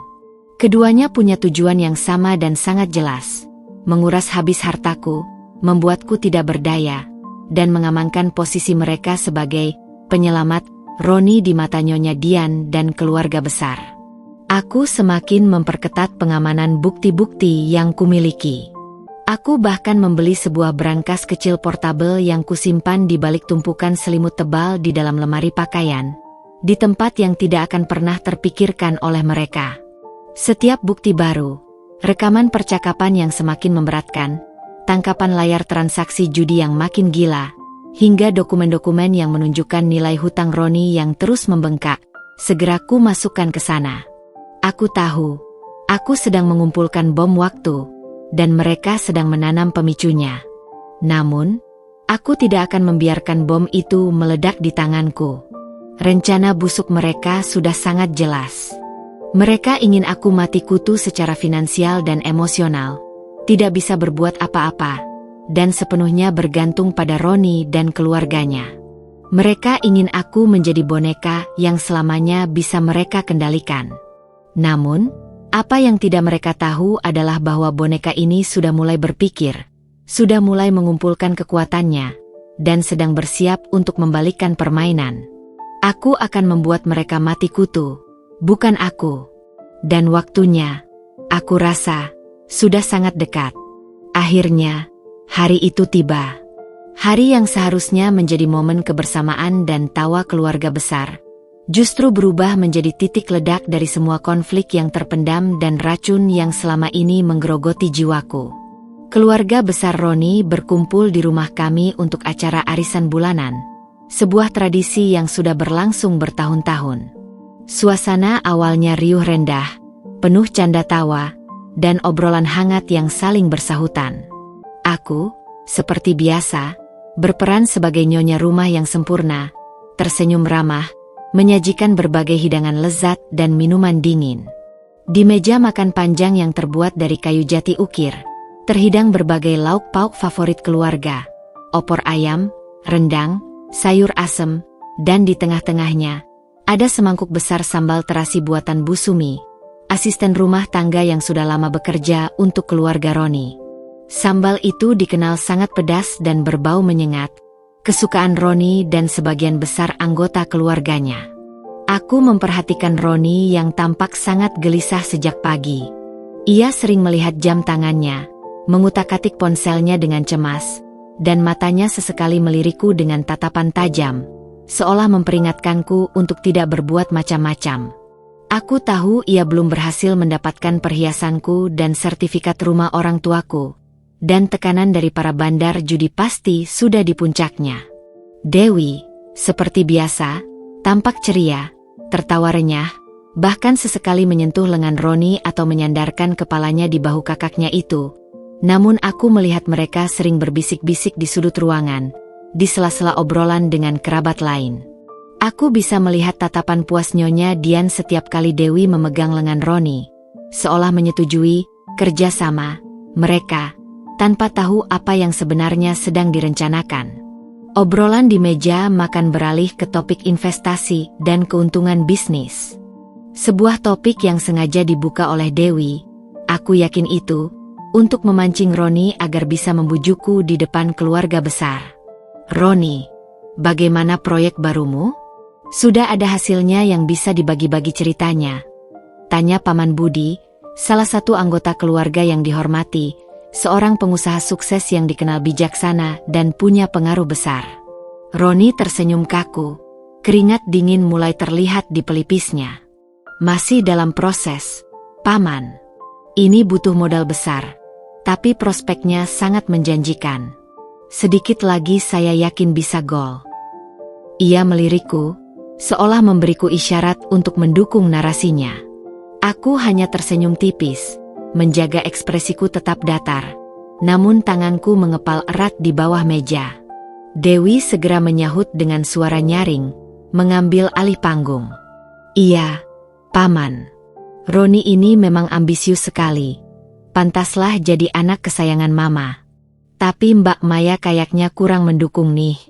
Padahal kan ini demi masa depan mereka juga. Demi kemewahan kita semua. Ya kan, Ma? Dewi melirik Nyonya Dian, yang langsung mengangguk setuju dengan sorot mata menuding ke arahku, seolah menyalahkan aku yang egois. Maya memang harus lebih pengertian. Roni sedang berjuang mati-matian. Timpal Nyonya Dian, suaranya halus namun menusuk. Dia harus bisa mengorbankan sedikit untuk kepentingan suaminya. Apa salahnya mengorbankan perhiasan yang cuma disimpan di lemari? Bukankah itu bisa jadi modal yang baik? Itu adalah pemicunya. Kalimat itu, yang dilontarkan Nyonya Dian di depan seluruh keluarga besar yang mendadak hening mendengarnya. Seperti tamparan keras yang memanaskan seluruh wajahku. Darahku mendidih. Aku sudah lelah dengan sandiwara ini. Lelah dengan peran sebagai istri penurut yang bodoh dan gampang diperdaya. Semua bukti yang kukumpulkan, semua penderitaan yang kurasakan, kini menuntut untuk diluapkan. Maaf, Ma, ujarku. Suaraku tenang namun tegas, mengejutkan semua orang di meja. Aku merasakan semua mata tertuju padaku, menanti kalimat selanjutnya. Tapi saya sudah memberikan banyak. Bahkan jauh lebih banyak dari yang Mama dan Dewi kira. Seketika, suasana menjadi hening mencekam. Tidak ada lagi bisik-bisik, tidak ada lagi tawa. Semua mata tertuju padaku, menanti penjelasanku. Roni menatapku dengan mata membelalak. Ekspresinya antara terkejut dan marah yang siap meledak. Dewi dan Nyonya Dian tampak terkesiap. Senyum mereka memudar, digantikan oleh kerutan kening dan tatapan tidak percaya. Apa maksudmu, Maya? Jangan bicara omong kosong, tanya Roni. Nada suaranya berubah dingin dan dipenuhi peringatan. Ia mencoba mengintimidasiku dengan tatapannya. Maksudku, Roni sedang berjudi, kataku, melontarkan kalimat itu seperti anak panah yang melesat dari busurnya, mengenai sasaran tepat di tengah keheningan. Aku menatap mata Roni yang memerah, kemudian beralih ke Dewi yang kini pucat pasi, lalu ke Nyonya Dian yang terpaku, seolah baru saja melihat hantu. Dan ia sudah menghabiskan banyak uang untuk itu. Semua, proyek investasi, atau bisnis baru, itu hanya kedok untuk menutupi kecanduannya yang sudah akut. Ruangan itu mendadak gaduh oleh bisik-bisik yang berubah menjadi gumaman kaget dan tidak percaya. Beberapa paman dan bibi mulai saling pandang. Roni langsung berdiri dari kursinya. Wajahnya memerah padam, urat-urat di lehernya menonjol. Diam kamu, Maya. Jangan mengarang cerita bodoh. Kamu pikir kamu siapa berani menuduhku seperti itu di depan keluargaku sendiri? Teriaknya, penuh amarah dan rasa malu yang meluap. Aku istri yang sudah kau bohongi, Ron. Yang kau coba peras hartanya habis-habisan. Yang kau ancam agar menyerahkan semua kenangan dari orang tuanya. Balasku, kini suaraku meninggi, tak peduli lagi dengan siapapun di sana. Aku sudah mencapai titik puncak. Melihat Roni terpojok dan hampir kehilangan kendali, Dewi mencoba ikut campur. Mbak Maya, jangan bikin malu Roni di depan keluarga besar. Ini cuma masalah kecil, masalah rumah tangga biasa. Kenapa dibesar-besarkan sampai begini? Ia mencoba meredakan situasi, namun nada suaranya masih terselip nada superioritas. Masalah kecil katamu, Dewi? Tanyaku sinis, menatapnya tajam, menusuk pandangan matanya. Masalah kecil sampai kau juga ikut mendanainya? Sampai kau juga ikut menekan Roni agar terus bermain? Bahkan kau mendorong Roni untuk semakin dalam terjebak dalam lubang itu? Kau punya untung dari setiap kekalahan Roni, bukan begitu? Wajah Dewi langsung memucat, nyaris sepucat kertas. Bibirnya bergetar, ia tergagap, tidak bisa menjawab. Nyonya Dian tampak shock, menatap Dewi dan Roni bergantian, seolah baru menyadari sesuatu yang mengerikan. Roni, yang sudah kalap dan merasa semua rahasianya terancam terbongkar, meraih mangkuk sambal terasi di depannya. Matanya memerah seperti api, dipenuhi kebencian dan keputusasaan. "Tutup mulutmu, dasar istri sialan. Kau hanya pembawa sial," teriaknya, dan dalam sekejap, ia menyiramkan seluruh isi mangkuk sambal itu tepat ke wajahku dengan kekuatan penuh. Perihnya langsung terasa menyengat, bukan hanya di kulit, tapi juga di hatiku. Butiran cabai dan terasi menempel di seluruh pipiku, hidungku, bahkan masuk ke mata dan bibirku. Aroma pedasnya menyesakkan napas, membuatku terbatuk. Mataku terasa panas dan perih, bukan hanya karena sambal, tapi karena kemarahan yang membuncah, kesedihan yang meluap, dan rasa jijik yang tak tertahankan. Saat itu, seluruh ruangan hening, lebih hening dari keheningan paling sunyi. Semua mata tertuju padaku, pada wajahku yang kini belepotan sambal, mungkin memerah dan basah oleh air mata dan perihnya cabai. Namun, dari sudut ruangan, di antara keheningan yang mematikan itu, aku mendengar suara yang paling kubenci. Suara yang akan selalu kuingat dan menjadi pemicu utamaku. Tawa cekikikan ibu mertua dan adik ipar Roni, Dewi. Tawa mereka terdengar begitu puas, begitu kemenangan. Seolah apa yang baru saja terjadi adalah tontonan paling lucu di dunia. Sebuah pertunjukan yang telah mereka nantikan. "Rasakan itu, dasar istri tidak tahu diri. Mempermalukan suami sendiri," desis Roni, suaranya dipenuhi kebencian. Bahkan setelah tindakannya yang keji itu, ia tampak puas. "Mampus. Akhirnya kualat juga dia. Berani-beraninya," bisik Dewi cukup keras agar semua orang mendengarnya. Senyum sinis kembali terukir di bibirnya. Ibu mertua hanya tersenyum sinis, mengangguk-angguk kecil, seolah menyetujui dan membenarkan tindakan brutal putranya. Di tengah perih dan penghinaan yang begitu mendalam itu, aku merasakan sebuah perubahan. Air mataku berhenti mengalir. Sebuah ketenangan aneh meliputi diriku, dingin dan tajam. Aku tahu, inilah titik baliknya. Penghinaan ini, tawa puas mereka yang memuakan, adalah bahan bakar terakhir yang kubutuhkan. Mereka telah menunjukkan wajah asli mereka sepenuhnya, dan kini aku tak akan mundur selangkah pun. Dan aku akan membuat mereka menyesalinya. Sangat menyesal. Perih di wajahku, akibat siraman sambal Roni, memang terasa menyengat, membakar kulit. Namun, luka itu tidak sebanding dengan perih di hatiku yang telah terkoyak-koyak oleh pengkhianatan dan penghinaan. Aku menatap cermin di kamar mandi, melihat butiran cabai yang masih menempel di pipiku yang memerah dan mata yang sembab. Namun yang kutemukan bukanlah air mata kesedihan atau keputusasaan lagi. Yang terpancar adalah kobaran api dendam dan tekad baja yang membara di balik sorot mataku yang kini tajam. Tawa puas ibu mertua, Nyonya Dian, dan adik iparku, Dewi, yang masih terngiang jelas, bahkan bergaung di telingaku, adalah minyak yang menyiram api itu, membuatnya berkobar lebih hebat. Aku membersihkan wajahku dengan cepat, membasuh sisa-sisa sambal dengan air dingin yang menenangkan. Meski rasa perihnya sedikit mereda, namun amarahku justru makin membuncah. Aku menatap pantulan diriku sekali lagi. Selama ini, aku telah menjadi wanita yang terlalu patuh, terlalu sabar, dan terlalu takut untuk mengambil tindakan. Aku membiarkan mereka menginjak-injak harga diriku, membiarkan mereka merencanakan kehancuranku sedikit demi sedikit. Tapi tidak lagi. Kejadian di meja arisan tadi adalah titik didih. Batas kesabaranku telah habis, dan aku sudah tidak punya apa-apa lagi untuk kehilangan.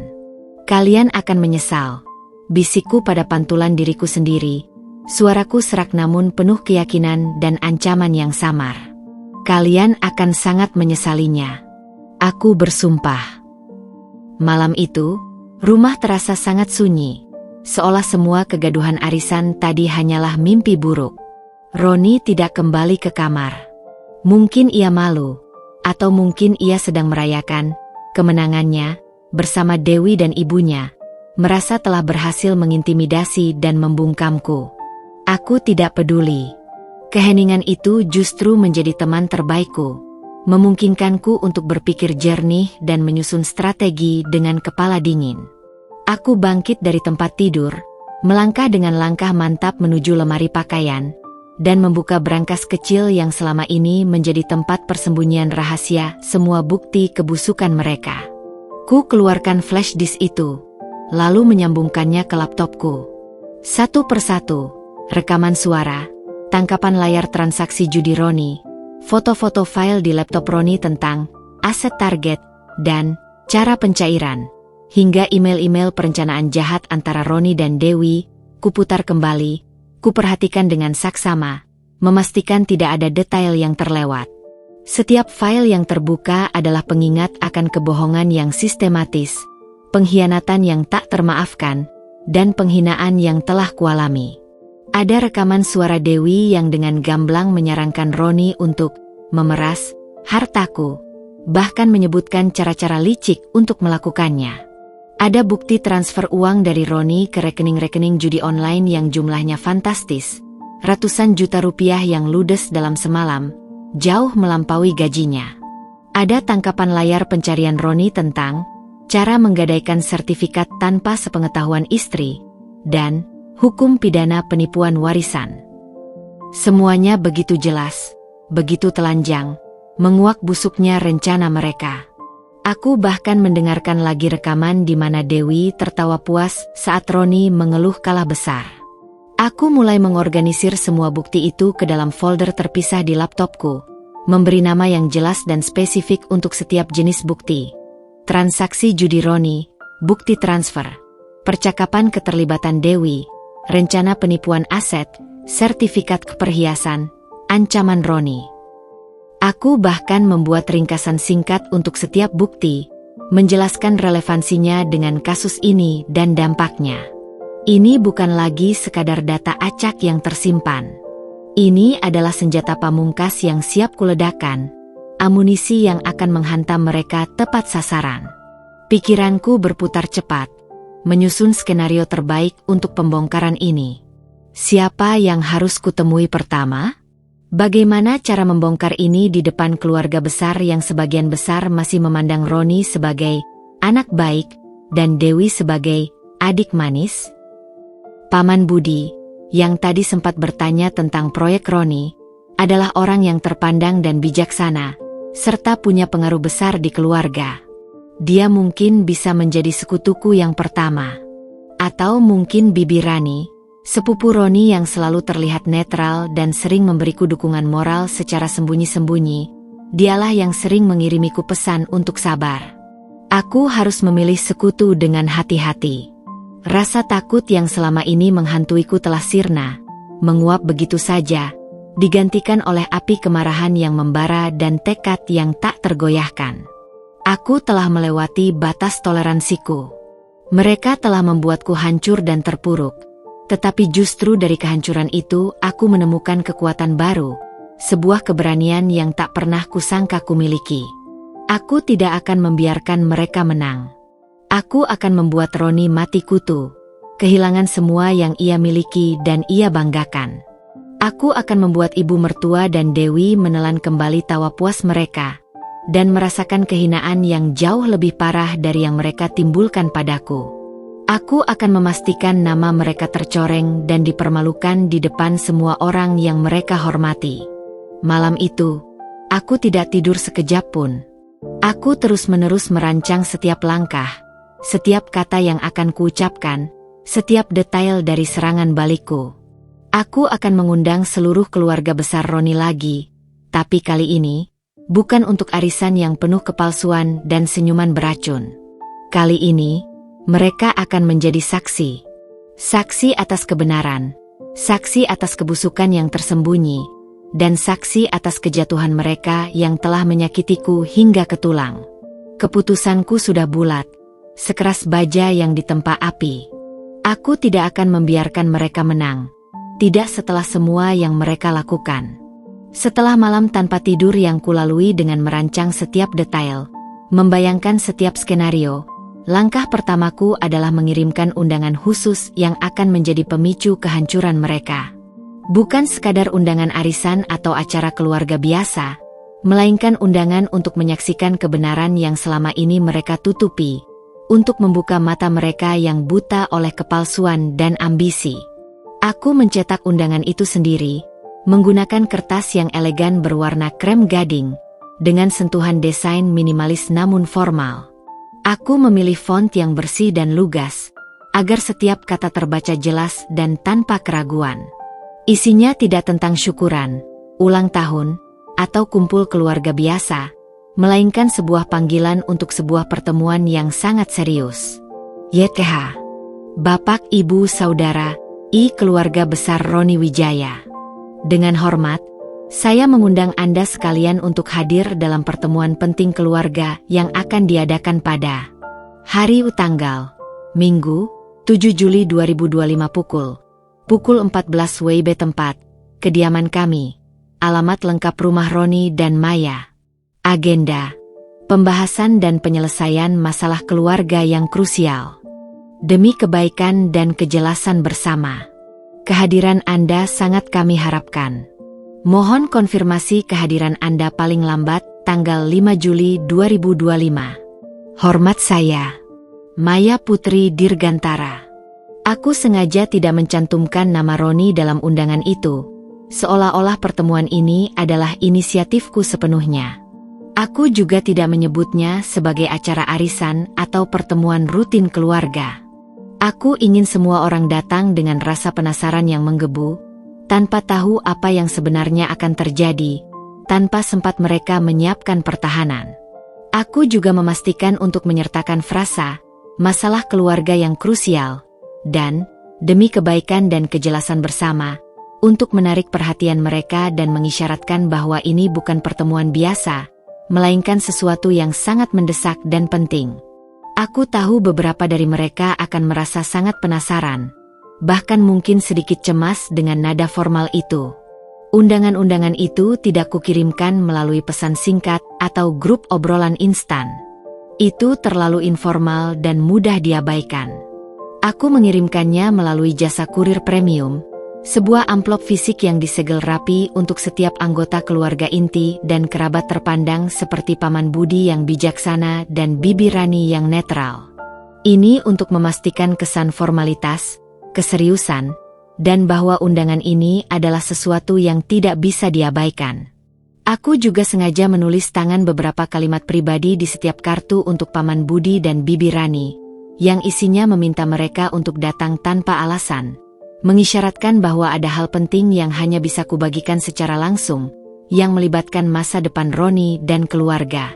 Roni tentu saja terkejut dan raut wajahnya langsung berubah curiga ketika ia melihat tumpukan amplop undangan yang sudah kusisipkan di balik vas bunga di meja ruang tamu, siap dikirim oleh kurir.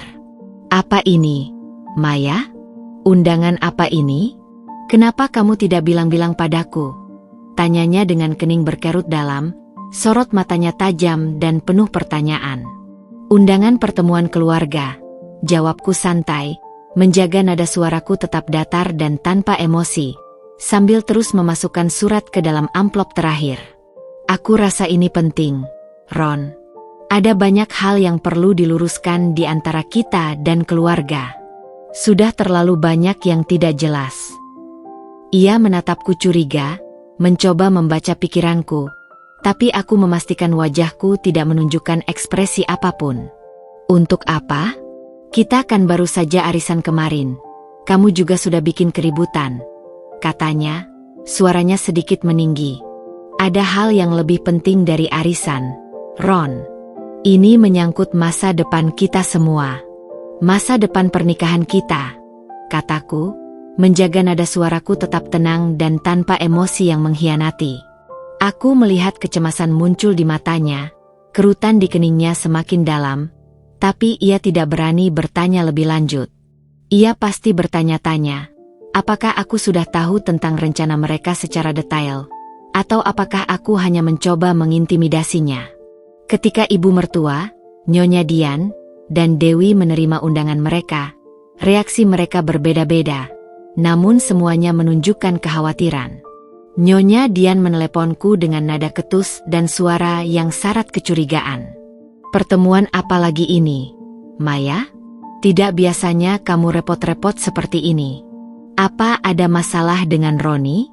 Jangan-jangan kamu mau mengadu domba lagi? Tidak ada masalah, Ma, jawabku lembut, menekan emosiku.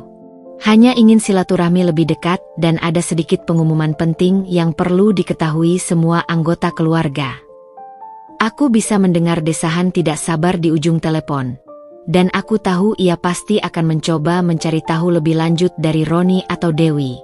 Dewi mengirimiku pesan singkat dengan banyak tanda tanya dan emoji ekspresi terkejut. Mbak Maya, ada apa sih? Kok tiba-tiba ngundang kumpul keluarga pakai surat resmi segala? Mau pamer apa lagi? Jangan-jangan Mbak hamil ya? Pesannya, mencoba mencari tahu dengan gaya ramah yang khas. Aku hanya membalas, datang saja, Dewi. Akan ada kejutan yang menanti. Aku bisa membayangkan kerutan di keningnya saat membaca balasan singkat dan misterius itu, dan rasa penasaran yang akan menghantuinya. 2 hari menjelang tanggal pertemuan, ponselku mulai ramai dengan konfirmasi kehadiran. Hampir semua kerabat yang kuundang menyatakan akan datang. Ini lebih dari yang kuperkirakan, artinya rasa penasaran mereka mengalahkan potensi ketidaknyamanan. Rasa tegang mulai merayapiku, namun juga diiringi semangat yang membara. Aku tahu, ini adalah kesempatan terbesarku untuk membongkar semuanya, di hadapan orang-orang yang paling mereka hormati. Pagi di hari H, aku bangun lebih awal, sebelum matahari terbit sepenuhnya. Aku mengenakan pakaian yang rapi dan sopan, bukan gaun mewah, tapi setelan sederhana yang memancarkan ketenangan, kepercayaan diri, dan keseriusan. Aku menyiapkan segelas air putih dan obat pereda nyeri, berjaga-jaga jika ada yang pingsan atau histeris setelah mendengar kebenaran.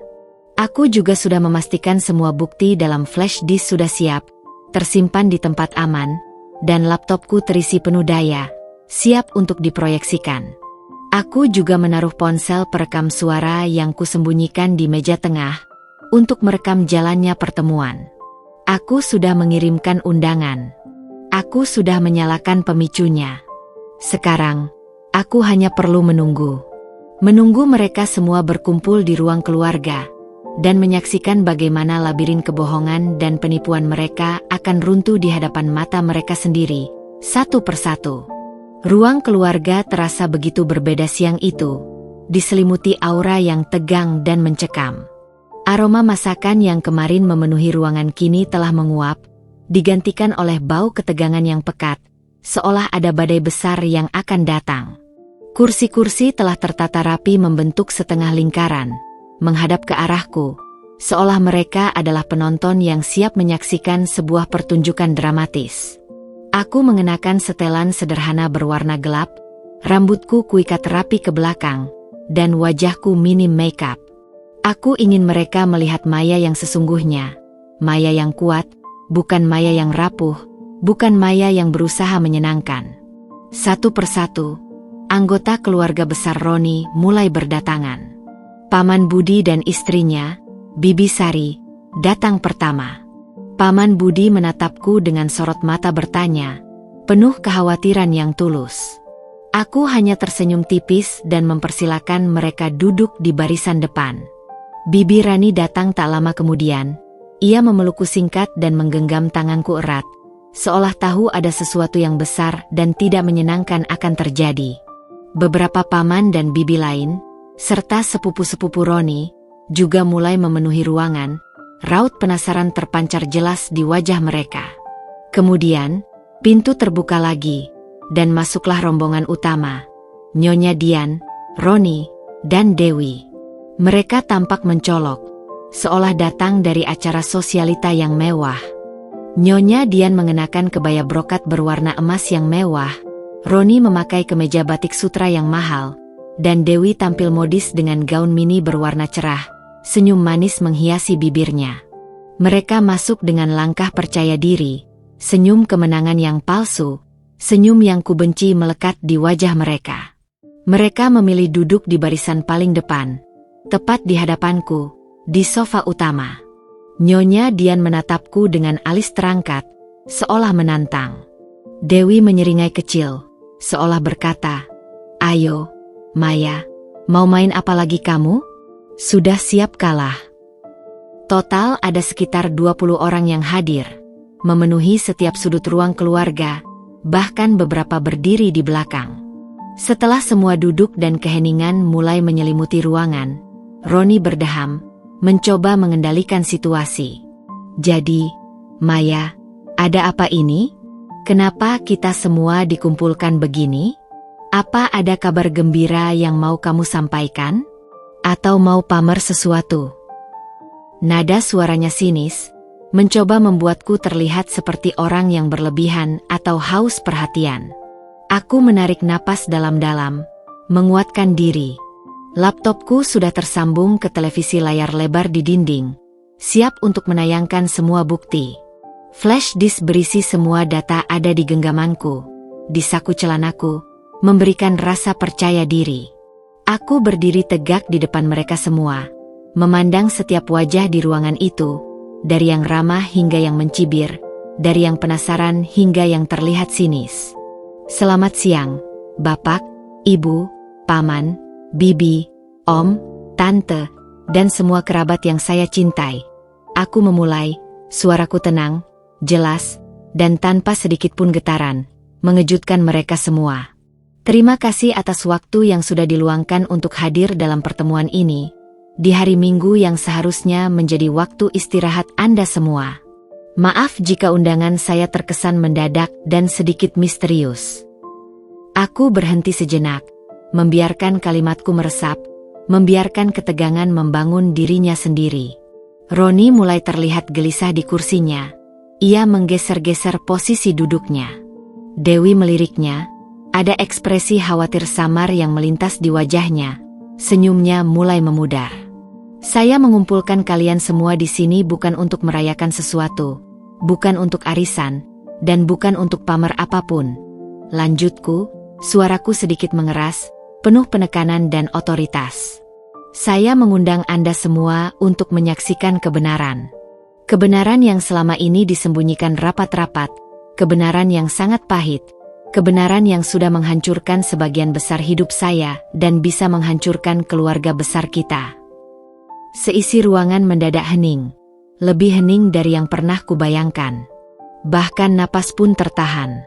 Beberapa wajah mulai menunjukkan ekspresi terkejut, penasaran, dan cemas. Nyonya Dian memicingkan matanya, menatapku tajam, mencoba membaca niatku. "Kebenaran tentang apa, Maya? Jangan bertele-tele. Cepat katakan," potong Nyonya Dian, tidak sabar dan suaranya mulai meninggi. Ia jelas merasa tidak nyaman dengan situasi ini. Aku menatapnya lurus, tanpa berkedip. Kebenaran tentang Roni dan kecanduan judinya. Seketika, ruangan itu kembali gaduh oleh suara-suara yang tak tertahankan. Bisikan-bisikan, desahan kaget, dan suara-suara sumbang mulai terdengar. "Judi? Roni berjudi? Tidak mungkin. Apa-apaan ini?" Roni melonjak dari kursinya, wajahnya merah padam seperti kepiting rebus.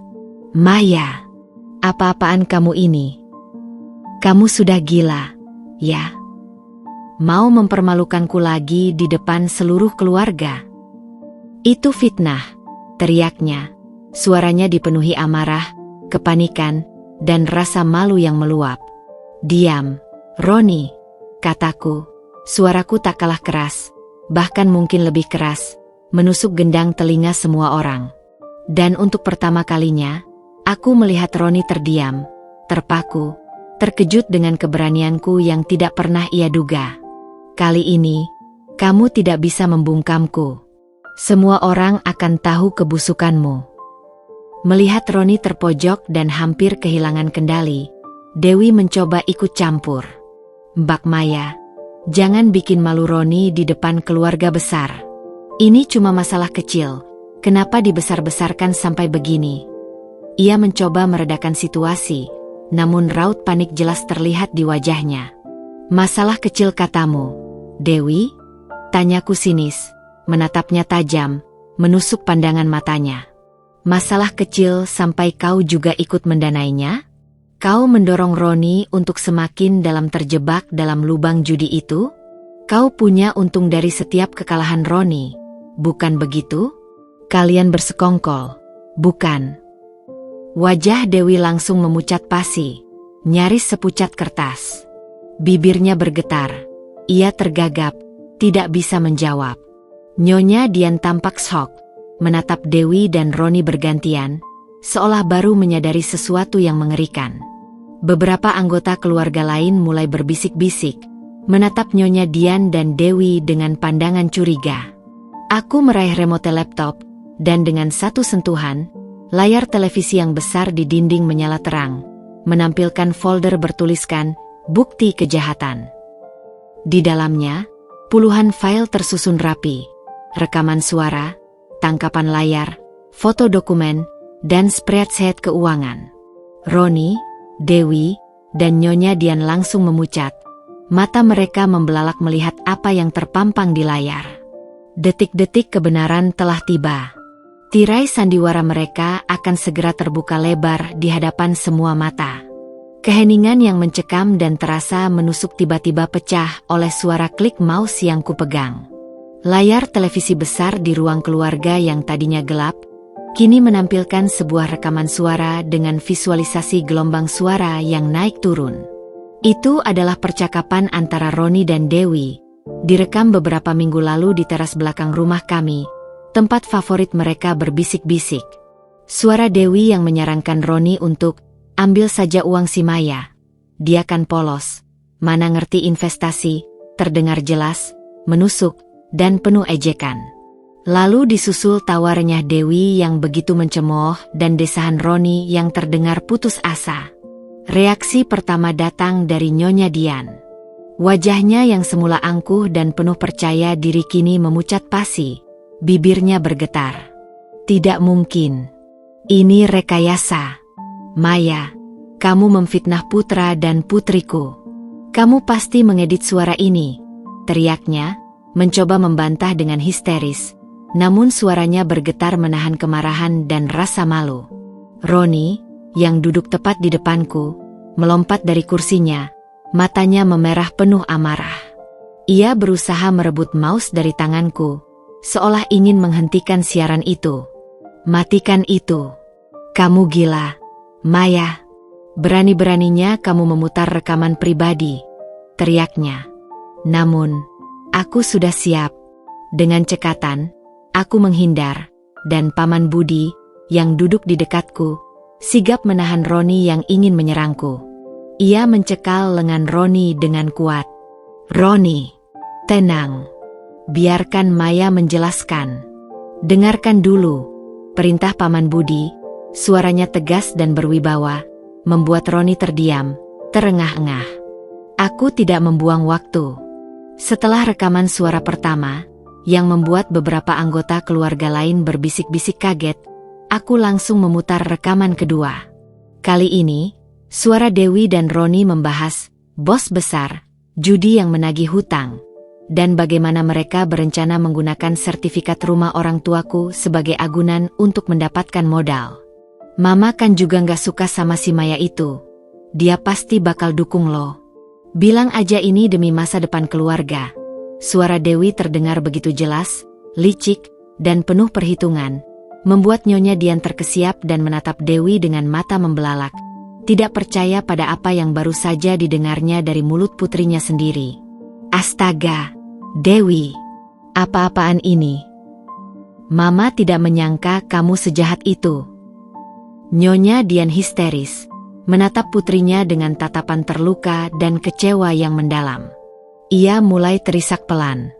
Dewi hanya menunduk, wajahnya merah padam karena malu dan tertangkap basah, tak berani menatap ibunya atau kerabat lain. Ia mencoba menyembunyikan wajahnya di balik tangannya, tubuhnya sedikit gemetar. Aku tidak memberi mereka kesempatan bernapas atau membela diri. Aku beralih ke tangkapan layar dari ponsel Roni. Layar televisi kini menampilkan deretan panjang transaksi ke situs-situs judi online, dengan nama-nama bandar yang aneh, nominal yang fantastis, bahkan mencapai puluhan dan ratusan juta dalam satu kali transfer. Di sana terpampang jelas nama-nama situs judi, tanggal, dan jumlah uang yang ditransfer. Setiap screenshot adalah bukti nyata dari kerugian Roni yang membengkak hingga miliaran rupiah. Ini adalah bukti transfer uang Roni ke berbagai situs judi. Dalam 3 bulan terakhir saja, totalnya sudah mencapai lebih dari 1 miliar rupiah. Ini belum termasuk hutang-hutang lain yang ia punya. Kataku, suaraku masih tenang, tapi setiap kata yang keluar adalah pukulan telak yang membuat semua orang terdiam.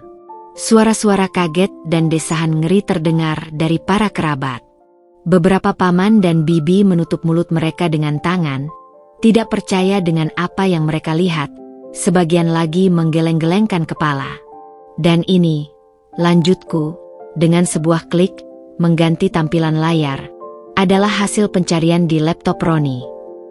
Layar menampilkan tangkapan layar pencarian tentang cara menggadaikan sertifikat rumah tanpa sepengetahuan istri, penilaian harga perhiasan antik dan batu mulia, hingga hukum penipuan warisan, dan cara membuat surat kuasa palsu. Aku bahkan menampilkan foto draft surat kuasa yang belum lengkap, yang isinya adalah penyerahan hak atas rumah peninggalan orang tuaku.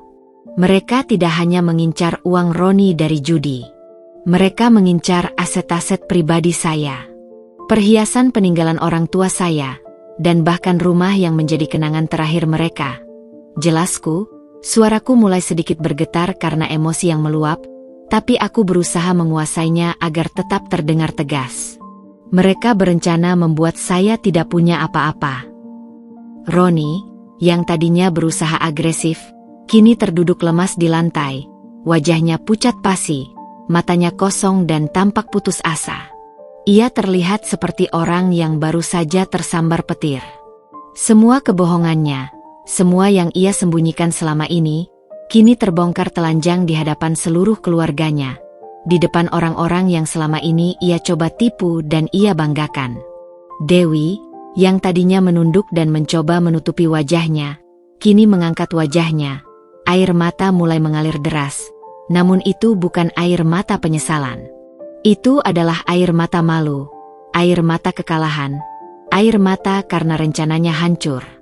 Kak Roni, Mama, aku tidak bermaksud, aku hanya ingin membantu Kak Roni. Katanya terbata-bata, mencoba membela diri dengan alasan yang tidak masuk akal. Cukup, Dewi, cukup, teriak Nyonya Dian. Suaranya dipenuhi kekecewaan yang mendalam dan amarah yang meledak. Ia bangkit dari duduknya, menatap Dewi dengan pandangan tak percaya. Mama tidak menyangka kalian bisa melakukan ini, menipu Maya dan bahkan Mama sendiri. Pertemuan yang seharusnya menjadi ajang silaturahmi, berubah menjadi sidang keluarga yang penuh drama, pengungkapan kebenaran yang brutal, dan kekacauan emosional. Beberapa kerabat mulai menangis, ada yang marah dengan Roni dan Dewi, ada yang kecewa dan berbisik-bisik, sementara yang lain hanya bisa terpaku, tak bisa berkata-kata. Paman Budi dan Bibi Rani tampak terpukul.